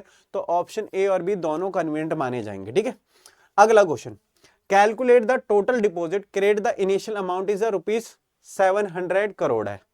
और इसमें देखो वही फॉर्मूला आ गया जो मैं बता ही रहा था आपको, क्या होगा भाई, टीडी है 1 में LRR इंटू में प्राइमरी डिपॉजिट या इनिशियल डिपॉजिट। चलो कोई बात नहीं भाई, अब समझते हैं इस क्वेश्चन को। 10% से दिया हुआ है, ठीक है, ये 100 तो ऊपर ही चले जाता है, मैं बता दूंगा 700 ये हो गया, ठीक है। मतलब चलो मैं लिख के बता दूंगा आपको प्रॉपर की चीजें कैसे करी मैंने, ठीक है। अब आपको क्या करना है भाई, 1/LRR है तो 10 है, ये 10 को 10% से बोला ये हो गया। और प्राइमरी डिपॉजिट कितनी है हमारे पास, कितनी इनिशियल डिपॉजिट हमारे पास 7000 है, मतलब 700 है, तो 1/10 ये 700 हो गया, ये 100 हो गया। इसको इससे काटा तो भाई कितना बन गया, 10 टाइम्स बनेगा, यानी कि 7000 हो जाएगा। 7000 आंसर है ऑप्शन डी। चलो आगे बढ़ते हैं। फिर दोबारा एसर्शन रीजन वाला क्वेश्चन, भाई आपकी इतनी अच्छी परफेक्शन हो जाएगी कि आपने कॉन्सेप्ट अगर क्लियर है तो उसमें कोई दिक्कत ही नहीं आएगी, ठीक है। चलो अगला क्वेश्चन है, the current account tracks actual transaction such import and exports of the goods भाई। क्यों भाई, ये ट्रैक को बताता है, actual transaction goods and services को बताता है। ठीक है भाई, ये बिल्कुल सही है, ये तो सही बोल रहा है। ठीक है, अब current account includes all the item expressing change in the stock. भाई चेंज इन स्टॉक के साथ भाई क्या करता है भाई, करंट अकाउंट ऑल आइटम को एक्सप्रेस करता है, चेंज इन स्टॉक को नहीं। भाई करंट अकाउंट तो विजिबल बताता है भाई, चेंज इन स्टॉक की तो बात ही नहीं करता है इसमें, तो यानी कि ये क्या होगा भाई, फॉल्स होगा। तो ऑप्शन देखो जरा, अब हमारे पास ऑप्शन ऑप्शन ऑप्शन ऑप्शन क्या है भाई, ये ट्रू है, और हमारे पास ये ऑप्शन सी, ऑप्शन क्या होगा भाई, ऑप्शन सी हो जाएगा। क्लियर है भाई। चलो अगले टॉपिक की ओर बढ़ते हैं, आप समझते हैं इसके बारे में। देखो, the government of India has decided to the vaccinate करती है भाई adult population of the India के पास, ठीक है, विदाउट एनी चार्ज, कोई चार्ज नहीं ले रही। तो आपको बताना है किस तरह का एक्सपेंडिचर होगा भाई, तो भाई ये तो गवर्नमेंट का रिवेन्यू नेचर एक्सपेंडिचर है, ऑप्शन सी होगा।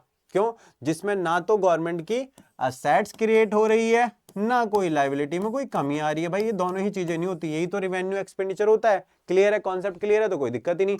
आगे बढ़ते हैं, डॉक्टर न्यूमैन है भाई, इकोनॉमिक्स टीचर है, वो एक्सप्लेन करते हैं कि concept of minimum percentage of the total deposit to be capped by any commercial bank with the themselves, खुद के लिए रखती है। तो बताओ वो किस इंटरेस्ट रेट की बात कर रहे हैं, तो भाई उसे बोलते हैं एसएलआर। अब आपको सारे पता होंगे, कैश रिजर्व रेशियो तो वो होता है भाई, कैश रिजर्व रेशियो। अगर मैं सीआरआर के बारे में बात करूं, ये तो आपको अपने नेट डिपॉजिट का कुछ रेशियो किसको देना पड़ता है, आरबीआई को। रेपो रेट आपको पता ही है, और ये क्या होता है, जिस रेट पर सेंट्रल बैंक कमर्शियल बैंक को लोन प्रोवाइड कराती है। पर रेपो रेट में फर्क क्या भाई, रेपो रेट शॉर्ट रन के लिए होते हैं, ये लॉन्ग रन के लिए होते हैं, और एसएलआर ये आपको खुद के लिए रखना पड़ता है। तो यहां पर खुद के रखने वाले ही बात करें तो ऑप्शन डी होगा। इसके बाद अगर मान लो पहले $1 72 था, अब 73 हो गया भाई, 72 था अब कितना हो गया 73, तो करेंसी में क्या है भाई, डेप्रिसिएशन आया। करेंसी में क्या है, डेप्रिसिएशन। 72 की जगह क्या हो गया भाई 73, जैसे अभी कर रहा है, तो करेंसी में क्या आ रहा है भाई, डेप्रिसिएशन आ रहा है। यानी कि $1 को खरीदने के लिए पहले 75 रुपीज पे करने पड़ेंगे, पहले कर रहे थे, अब कितना 73 करेंगे। अब इसके बाद है the consumption function is relation between. भाई कंजप्शन फंक्शन किन चीजों पर रिलेशन करता है भाई, इनकम और कंजप्शन, ये होता है। तो ऑप्शन बी, सीधे समझ लो, इनकम की तो बात होती है भाई, इनकम के साथ ही इसका रिलेशन है, इसी के बीच का रिलेशन कंजप्शन फंक्शन रिलेशन है। देखो अब आपको दे रखा भाई, डिस्क्रिप्शन बताना भाई, which of the following statement is the accurate description of propensity to consume. मतलब एपीसी, एपीसी का फॉर्मूला क्या होता है जरा समझो, सी अपॉन वाई। अब ये कहीं दिख रहा है ऐसा नेचर, कहां दिख रहा है भाई, इट डिनोट, अब देखो एडिशनल की तो बात ही नहीं करता, एमपीसी की तो बात ही नहीं करनी भाई हमें। रेशियो किसको, कंजप्शन और इनकम का, बिल्कुल करेक्ट है, तो ऑप्शन बी होगा। ऑप्शन क्या होगा भाई, ऑप्शन बी होगा। अब इसको आगे को भी समझते हैं भाई, क्या है भाई, tendency to consume the average more than usual, नहीं भाई बिल्कुल खत्म, ये तो वैसे ऑप्शन ये मार दो, ठीक है B.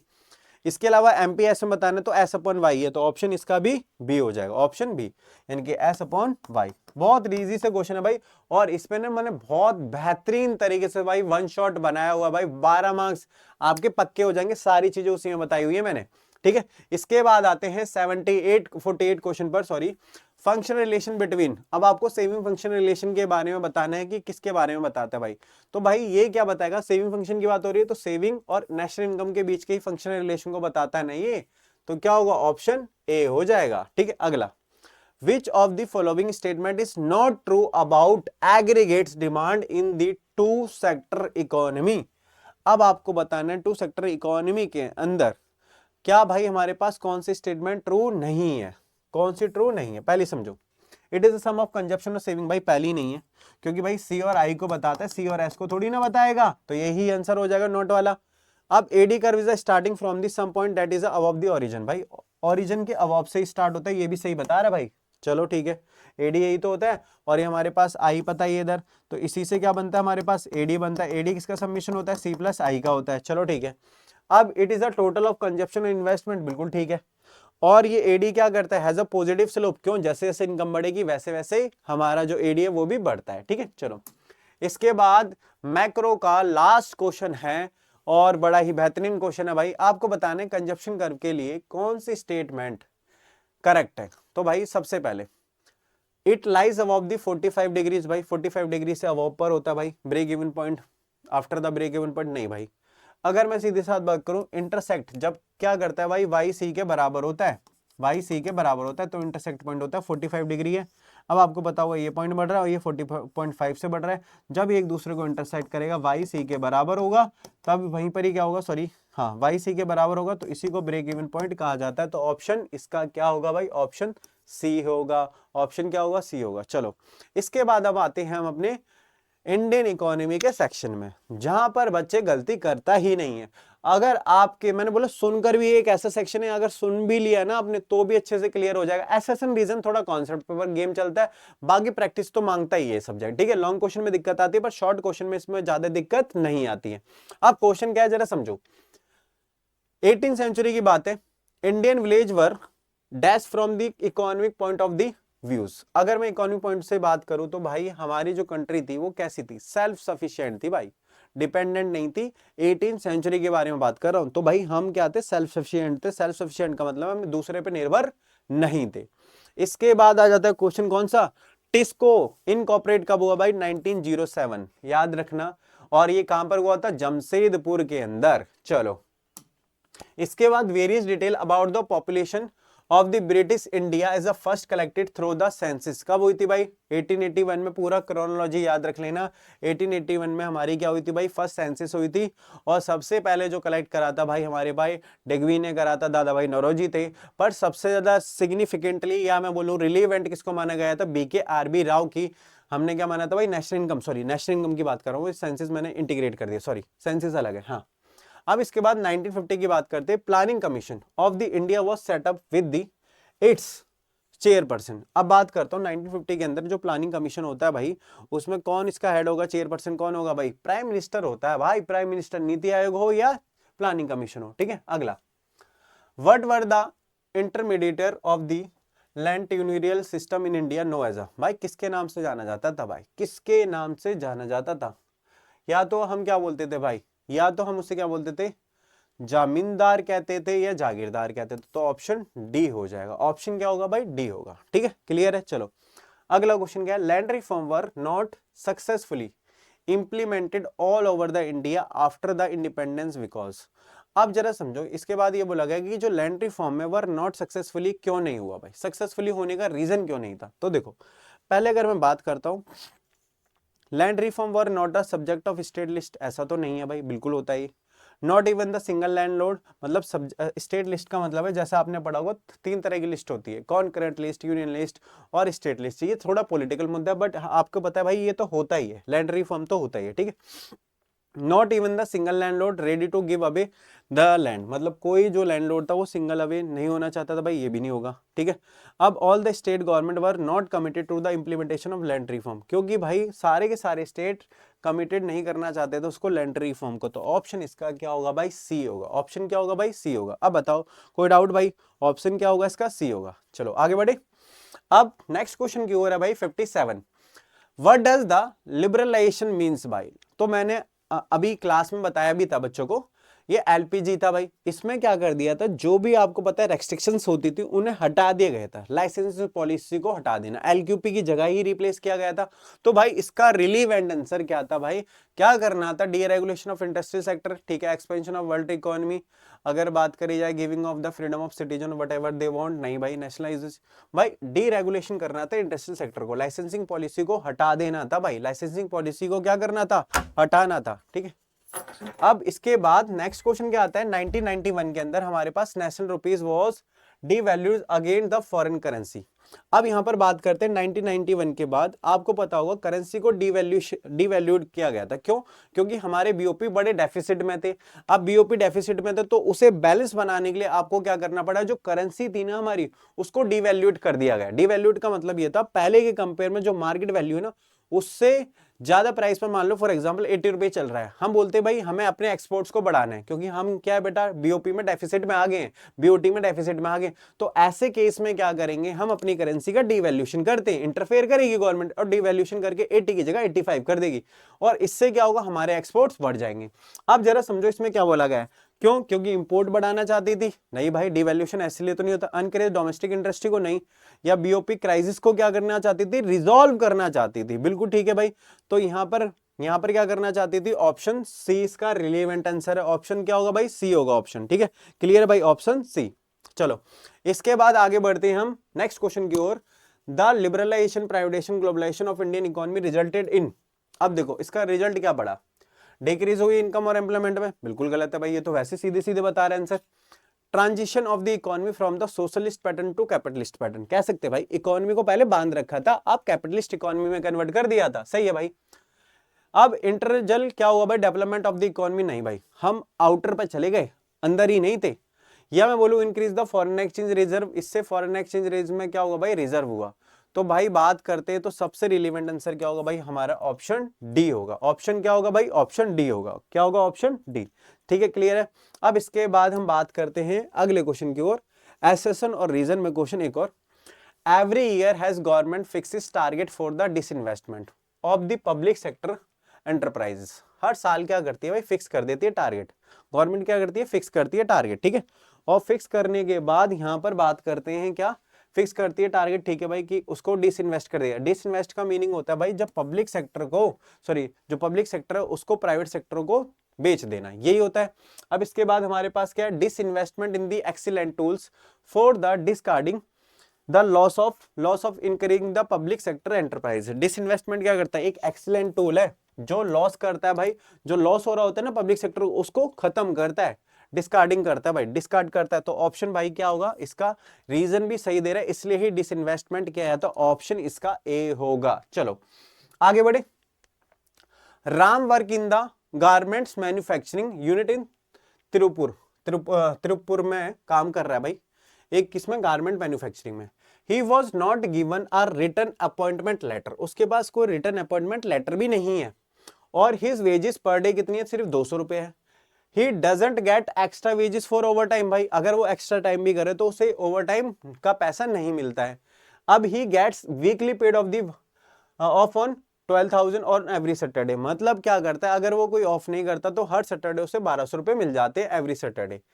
If he has not taken any leave, अगर वो लीव नहीं लेता तो, ठीक है। आपको पता है in which category of the worker does he fall, तो किस कैटेगरी में आएगा बंदा, किस कैटेगरी में आएगा भाई, तो सीधे सीधे मैं बात करूंगा उसे कैजुअल लेबर है, वो रेगुलर तो नहीं है, कैजुअल है, काम कर रहा है, डे के हिसाब से पैसा मिल रहा है उसे। एक ऑफ ले भी लिया तो भाई 1200 रुपए ही मिलते हैं भाई, 200 रुपए दिन के मिलेंगे उसे, ठीक है। चलो तो कैजुअल वर्कर होते हैं, आपको पता है ये कैजुअलाइजेशन अच्छे से पढ़ लेना, ठीक है। Unemployment is a define as a section of population, भाई अब अनएम्प्लॉयमेंट क्या करता है, unemployment is a define as the section of population. भाई अनएम्प्लॉयमेंट देखो डिफाइन कैसे किया जा सकता है, अब that is not capable to being employed, जो भाई कैपेबल ही नहीं है एम्प्लॉयड के लिए, तो ऐसे लोगों को रखा जाता है।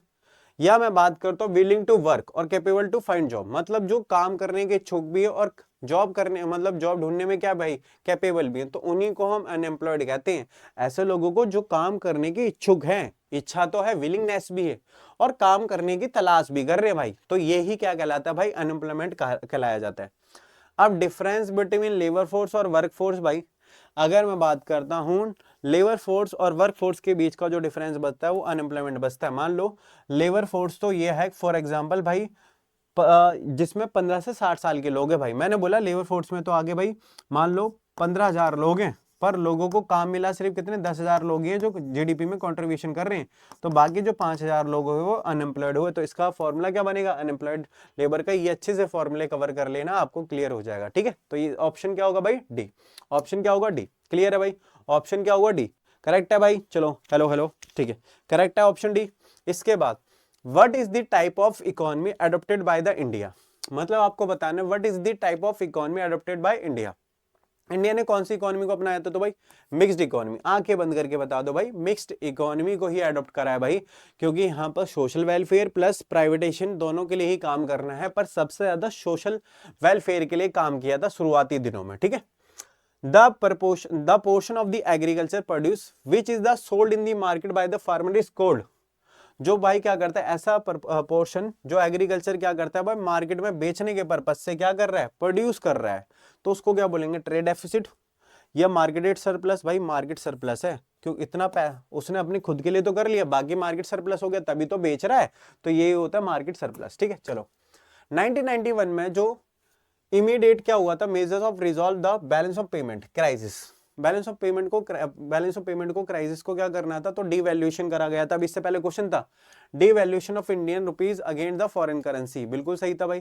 क्या कर दिया था भाई, डिवैल्यूएशन कर दिया था। तो ऑप्शन इसका क्या होगा, बी होगा, क्योंकि डिवैल्यूएशन करने से क्या हुआ था, हमारे एक्सपोर्ट बढ़ गए थे। पहले हम इंपोर्ट में डेफिसिट में थे, मतलब इंपोर्ट क्या था हमारा ज्यादा था, सरप्लस था, तो एक्सपोर्ट को सरप्लस करने के लिए हमने करेंसी को क्या कर दिया भाई, डिवैल्यूएट कर दिया। डिवैल्यूएशन कहलाता है जब गवर्नमेंट इंटरफेयर करती है। बात क्लियर है भाई।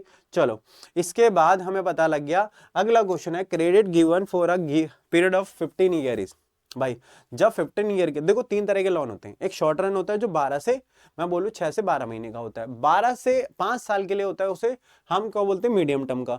लॉन्ग टर्म वो होता है जो सीधे 5 साल से ऊपर का होता है, 5 से 20 साल, पर यहाँ पर 15 साल की बात हो रही है, तो क्या होगा भाई, लॉन्ग टर्म क्रेडिट होगा। क्या होगा, लॉन्ग टर्म क्रेडिट। ये रूरल डेवलपमेंट का एक टॉपिक है, क्लियर है भाई, क्या होगा, लॉन्ग टर्म, ठीक है। चलो इसके बाद नेक्स्ट क्वेश्चन क्या है भाई, नबार्ड।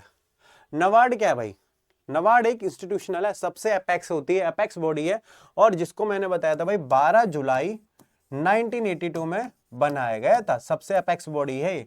इसे बोलते हैं, क्या बोलते हैं, नबार्ड का मतलब हो गया national agriculture bank and rural development, ठीक है। तो ये इसके लिए बनाया गया था। इसके अलावा फिर होता है हमारे पास, which of the following is not a cause of unemployment. Unemployment का इंडिया के अंदर कौन सा कोज नहीं होगा, कौन सा कोज नहीं होगा, तो जरा समझना कौन सा कोज नहीं है। पहला अंडर डेवलपमेंट, ठीक है। इसके बाद अगर मैं बात करता हूं, हमारे पास क्या हुआ, रैपिड पॉपुलेशन ग्रोथ होती है, ये डिफेक्टिव प्लानिंग होती है, इंडस्ट्रियलाइजेशन होता है। तो भाई अंडर डेवलपमेंट रीजन है, रैपिड पॉपुलेशन भाई सबसे बड़ा रीजन है, डिफेक्टिव प्लानिंग बिल्कुल सही है। इंडस्ट्रियलाइजेशन का भी रीजन नहीं हो सकता भाई, इंडस्ट्रियलाइजेशन से तो एम्प्लॉयमेंट अपॉर्चुनिटी और ज्यादा क्रिएट होती है। इसके बाद supply of labour corresponding of the different wages rate is refer as a, देखो जो सप्लाई ऑफ लेबर है भाई, वो किसका, जो डिफरेंट वेजेस रेट पर काम करने के लिए प्रेफर की जाती है, उसे लेबर सप्लाई बोलते हैं या लेबर फोर्स कहते हैं। अब दो चीजें होती है, एक तो लेबर सप्लाई और एक होती है लेबर फोर्सेस, ठीक है। क्या होती है भाई, लेबर सप्लाई और लेबर फोर्सेस, ठीक है। लेबर फोर्सेस वो होता है जो किसी भी वेजेस रेट पर, मतलब क्या होते हैं, जो लेबर सप्लाई है हमारे पास, अगर मैं बात करता हूँ लेबर सप्लाई और लेबर फोर्स, दो तरीके के होते हैं हमारे पास, लेबर सप्लाई और लेबर फोर्स, ठीक है। लेबर सप्लाई, इसमें क्या बोला था, डिफरेंट वेजेस, तो डिफरेंट वेजेस पर जो काम करने को तैयार होते हैं उसे बोलते हैं लेबर सप्लाई, और जो एग्जिस्टिंग वेजेस रेट पर काम करने के लिए लेबर फोर्स। तो इसलिए ऑप्शन क्या होगा भाई, ऑप्शन ए हो जाएगा, ठीक है। A kind of unemployment in which worker सीज to be working but its contribution of production is negligible is called. अब जरा समझना, यहाँ पर क्या होता है भाई, वर्कर क्या कर दिया जाता है, सीज तो है काम में, बट वो क्या करता है, कॉन्ट्रीब्यूशन जो प्रोडक्शन है वो नेग्जिबल है भाई, काम ही नहीं दिख रहा।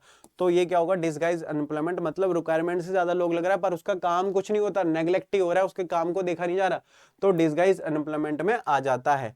क्या होगा भाई, डिसगाइज अनएम्प्लॉयमेंट में प्रच्छन्न बेरोजगारी, छिपी हुई बेरोजगारी कहा जाता है भाई, ठीक है। चलो इसके बाद विच of the following economist estimation पर कैपिटल इनकम। अब आपको मैंने बताया था भाई, इन्होंने भी करा था, इन्होंने भी करा था, इन्होंने भी करा था, ऑप्शन डी होगा। ये आपको भाई सीधे सीधे सब्जेक्टिव क्वेश्चन बन जाता है हमारा, और आपको पता होगा सबसे ज्यादा रिलीवेंट वीके आरवी राव के बारे में बताया मैंने। Where was the first iron steel company, Jamshedpur, अभी आया था टिस्को के साथ बताया था, सबसे पहले जो टाटा स्टील कंपनी बनी वो कहां पर बनी थी, जमशेदपुर के अंदर, ठीक है। अगला क्वेश्चन आपको बताना है क्या, अगला क्वेश्चन है identify which of the following is not a feature of physical capital. भाई फिजिकल कैपिटल का कौन सा पार्ट नहीं है, देखो पहली बात ये टेंजिबिलिटी होती है, बिल्कुल भाई टेंजिबल है, ठीक है। टेंजिबल मतलब आपको पता होगा दो तरह की कैपिटल होती है, एक ह्यूमन कैपिटल, एक फिजिकल कैपिटल। पहले मैं टेंजिबल की बात करता हूँ। टेंजिबल वो होती है जिससे हम छू सकते हैं, मुझे पता है ये मेरे पास फिजिकल कैपिटल में इसे छू सकता हूँ, पर मेरी स्किल है, कोई छू सकता है नहीं छू सकता, तो यहाँ पर ये टेंजिबल नहीं होती है। आपको बोला गया कि कौन सी टेंजिबल, कौन सी फीचर नहीं है, तो भाई टेंजिबल तो होती है, ये तो ठीक है आपको बताना है। तो ऑप्शन जहां 1-1 दिख रहा है वो तो हटा दो। अब देखो ट्रेडेबिलिटी, ये भाई बताने ये ट्रेडेबिलिटी नहीं होती भाई, होती है ट्रेडेबिलिटी, होती है ट्रेडेबिलिटी, होती है नॉट अ ट्रेडेबिलिटी, तो हमारे पास ये हो गया। इमूवेलिटी, इमूवेलिटी भी होती है भाई, इमूवेलिटी हमारे पास क्या होगा, ऑप्शन ये, तो यानी कि हमारे पास ट्रेड करा जा सकता है इसका फिजिकल का भाई।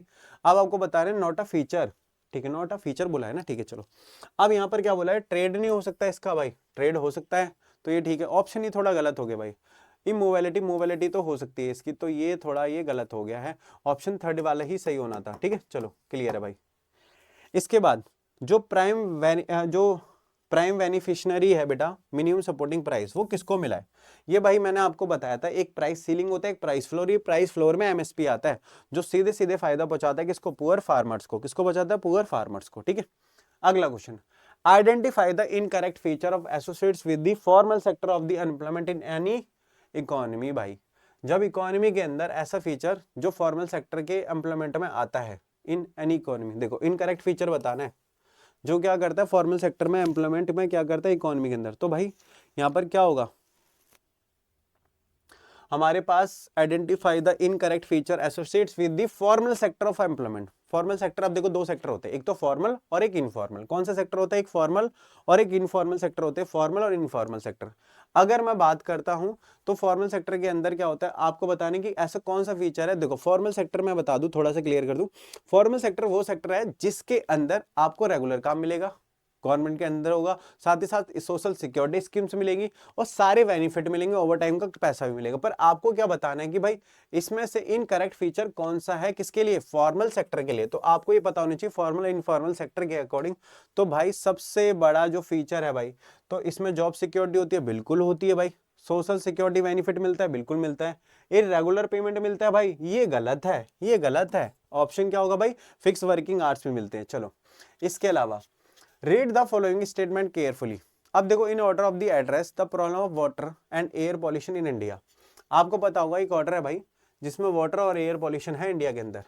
तो government of India has stabilise, क्या बनाया उन्होंने? सेंट्रल पॉल्यूशन कंट्रोल बोर्ड बनाया। तो ये स्टेटमेंट सही बता रहा है या नहीं बता रहा भाई? तो ऑप्शन क्या होगा हमारे पास? बिल्कुल सही है, ये स्टेटमेंट सही बता रहा है।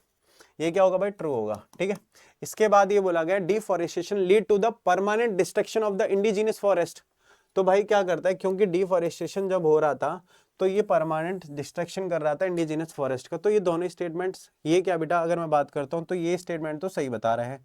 ठीक है, ये तो ट्रू है। चलो इन्होंने ये बोर्ड बनाया, पर डिफॉरेस्टेशन की वजह से परमानेंट डिस्ट्रक्शन हो रहा था इंडिजिनस फॉरेस्ट का भाई, तो ये तो गलत स्टेटमेंट है। तो ये क्या होगा बेटा? फॉल्स होगा। ये क्या होगा बेटा? फॉल्स होगा। चलो इसके बाद अगला क्वेश्चन है modernisation of the economy planning.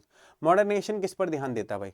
Modernisation दो चीजों पर ध्यान देता है, एक तो टेक्नोलॉजी चेंज करना, एक सोशल आउटलुक को चेंज करना। क्या ये ऑप्शन है या नहीं है? तो देखते हैं जरा क्या ऑप्शन है भाई।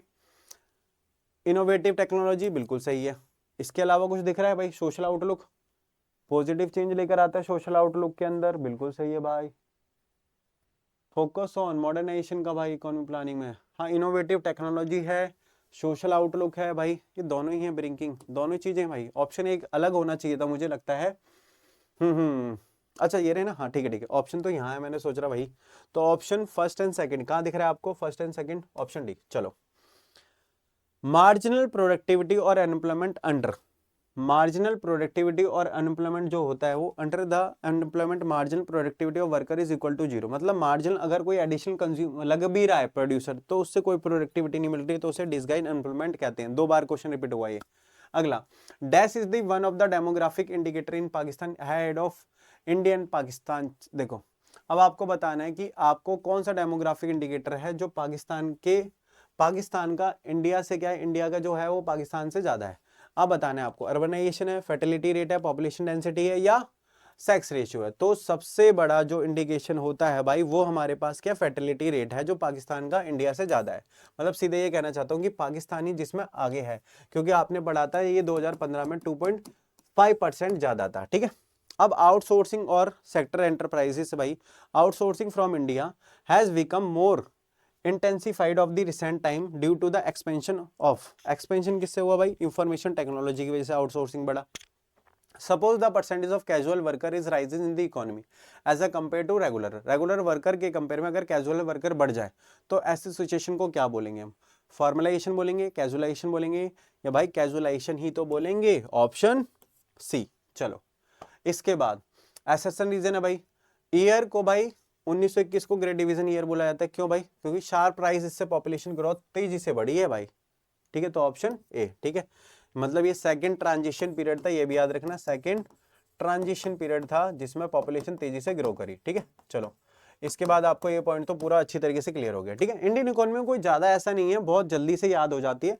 अब बोला गया है कि भाई माओ ने ग्रेटली फॉरवर्ड पॉलिसी कब अपनाई थी 1958 में। इसका ऑब्जेक्टिव बता दूं जरा। ग्रेटली फॉरवर्ड पॉलिसी जब अपनाई माओ ने, तो माओ ने जब इंट्रोड्यूस करा तो सबसे पहले यह था इंडस्ट्री को ग्रो करना है, तो इन्होंने बैकयार्ड में इंडस्ट्री को सेटअप किया। इसके अलावा इन्होंने कम्यून सिस्टम चलाया, जिसमें क्या हुआ था, कम्यून का मतलब ये था कि कलेक्टिव फार्मिंग करेंगे। आप कलेक्टिव फार्मिंग करोगे तो इससे ज्यादा बेनिफिट मिलेगा। कलेक्टिव फार्मिंग करना बहुत जरूरी था, तो कलेक्टिव फार्मिंग करी गई, तो कहीं ना कहीं इसको नुकसान भी हुआ। उसके बाद ये हटा भी दिया गया था कलेक्टिव फार्मिंग वाला कॉन्सेप्ट, ठीक है। अब इसके बाद the Indian government adopted the policy of fixing maximum land holding limit the individual. तो इसे क्या बोलते हैं, इसे बोलते हैं लैंड सीलिंग, जब मैक्सिमम लिमिट सेट कर देती है किसी कम्युनिटी को, ठीक है। चलो ऑनरशिप के लिए अब आपको बताना है कि ये पिक्चर किसके लिए है भाई, ये पिक्चर किसको इंडिकेट कर रही है, ये पिक्चर किसको इंडिकेट कर रही है, ठीक है। अब जरा समझना, हमारे पास जो पिक्चर है वो किसको बता रही है, ये भाई बता रही है, देख रहे हो क्या क्या पड़ा हुआ है, थोड़ा पिक्चर अगर साफ दिख रही हो आपको, ठीक है।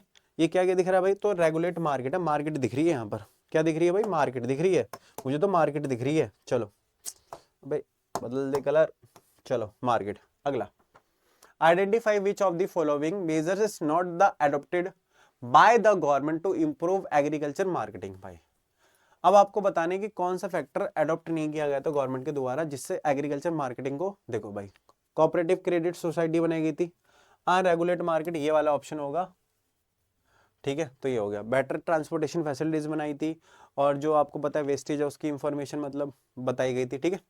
इसके अलावा identify which of the following correctly define liberalisation. अब लिबरलाइजेशन के लिए कौन सी करेक्ट स्टेटमेंट बोली गई है भाई, चलो outright sale of the part of shares of the public sector, आपको करेक्टली, ये तो नहीं भाई, ये तो प्राइवेटाइजेशन के बारे में बता रही है, ये इंटीग्रेशन कर रहा है, ग्लोबलाइजेशन के बारे में बता रही है, पी के बारे में बता रही है, ठीक है। अब removal of restrictions the government, भाई रिमूव करना, ये बिल्कुल करेक्ट स्टेटमेंट है भाई। चलो इसके बाद चाइना के अंदर भाई dash peasant were provided with the pool land to the create larger field could yield greater output they share farm implement. अब जरा समझो यहाँ पर क्या हुआ था भाई, इसमें क्या हुआ था, पीजेंट ने प्रोवाइड करा था पूल लैंड कर दिया था जिसमें क्रिएटर लार्जर फील्ड बनाएंगे, तो ये कौन सा कम्यून सिस्टम बनाया गया था, ये कब बनाया था 1958 में, तो बिल्कुल सही है, जिससे ठीक है। अगले बात है भाई व्हाइट रेवोल्यूशन किसके लिए हुआ था भाई, डेयरी प्रोडक्शन के लिए हुआ था, ठीक है, ये पता होगा बारगिश कुरियन ने करा था ये। इसके अलावा dash indicator may be define as a measure of extent of the demographic participation of social and political decision. भाई लिबर्टी इंडिकेटर सबसे ज्यादा ट्रेंडिंग क्वेश्चन बना हुआ है, आपको पता है सारे के सारे इंडिकेटर है, ग्रोथ इंडिकेटर भी है, डेमोग्राफिक इंडिकेटर भी है, सेक्टरल इंडिकेटर भी है, पर लिबर्टी इंडिकेटर होता है जिसमें आपका पार्टिसिपेशन होना जरूरी है, तो ये लिबर्टी इंडिकेटर को शो करता है, ठीक है। इसके बाद अब बात करता हूं स्टेटमेंट ए और बी के बारे में। अनएम्प्लॉयमेंट, जो employment in activity which enabled a person to earn means to livelihood for the his her family. अब एम्प्लॉयमेंट एक ऐसी एक्टिविटी है जिसमें अर्न मीन्स का मतलब होता है भाई अपने जीवन यापन, अपनी फैमिली के लिए जब पैसा कमाया जा रहा है, तो ये स्टेटमेंट क्या सही बोल रहा है भाई, तो मैं कह सकता हूँ ये स्टेटमेंट क्या भाई बिल्कुल सही बता रहा है, क्या बता रहा है, बिल्कुल सही बता रहा है, ठीक है। अब देखो जरा, अब क्या होता है, a worker is the one who contributes of the process of GDP, GDP में बता रहा है भाई रेंडरिंग द प्रोडक्शन सर्विसेज, ठीक है, वर्कर वही काउंट होता है जो प्रोडक्शन सर्विसेज में पार्टिसिपेट कर रहा है, तो यानी कि स्टेटमेंट दोनों ही सही है। चलो अगला, विच of the following countries follow by the 5 year planning structure of the economic development. तो किस किस कंट्री ने अपनाया भाई, इंडिया ने अपनाया, पाकिस्तान ने, चाइना ने, तो ऑप्शन ए मार दो, यूएसए ने नहीं अडॉप्ट करा। Production of the diverse varieties of crop rather than the specialization crop is a known as diversification of crop, diversification of crop कहते हैं इससे भाई, ये तो आपको पता है सबसे इंपॉर्टेंट टॉपिक है भाई, डाइवर्सिफिकेशन लाना जरूरी था, इसका रीजंस पता होनी चाहिए लॉन्ग क्वेश्चन के अंदर, ठीक है।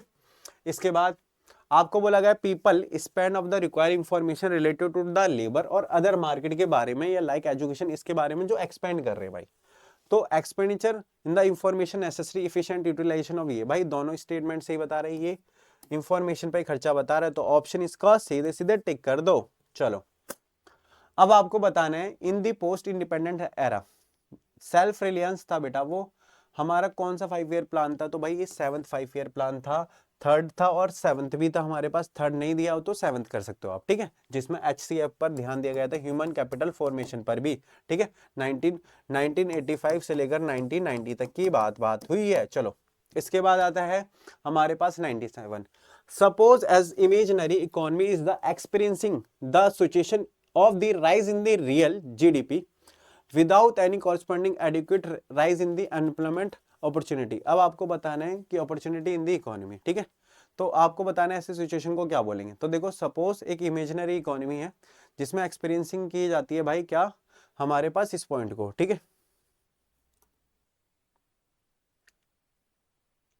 अब क्वेश्चन नंबर है भाई 97 क्वेश्चन क्या है, सपोज द इमेजिनरी इकोनॉमी, एक इमेजिनरी इकोनॉमी है जो एक्सपीरियंस किया जाता है भाई एक ऐसा सिचुएशन जहां पर रियल जीडीपी तो बढ़ रही है भाई, रियल जीडीपी तो बढ़ रही है, but without corresponding adequate rise in the employment नहीं दे रही है, एम्प्लॉयमेंट अपॉर्चुनिटी नहीं दे रही, तो जॉबलेस ग्रोथ है भाई। जहां टेक्नोलॉजी के जरिए जीडीपी तो बढ़ाई जाती है, बस लेबर इंटेंसिव टेक्निक का यूज हो ही नहीं रहा।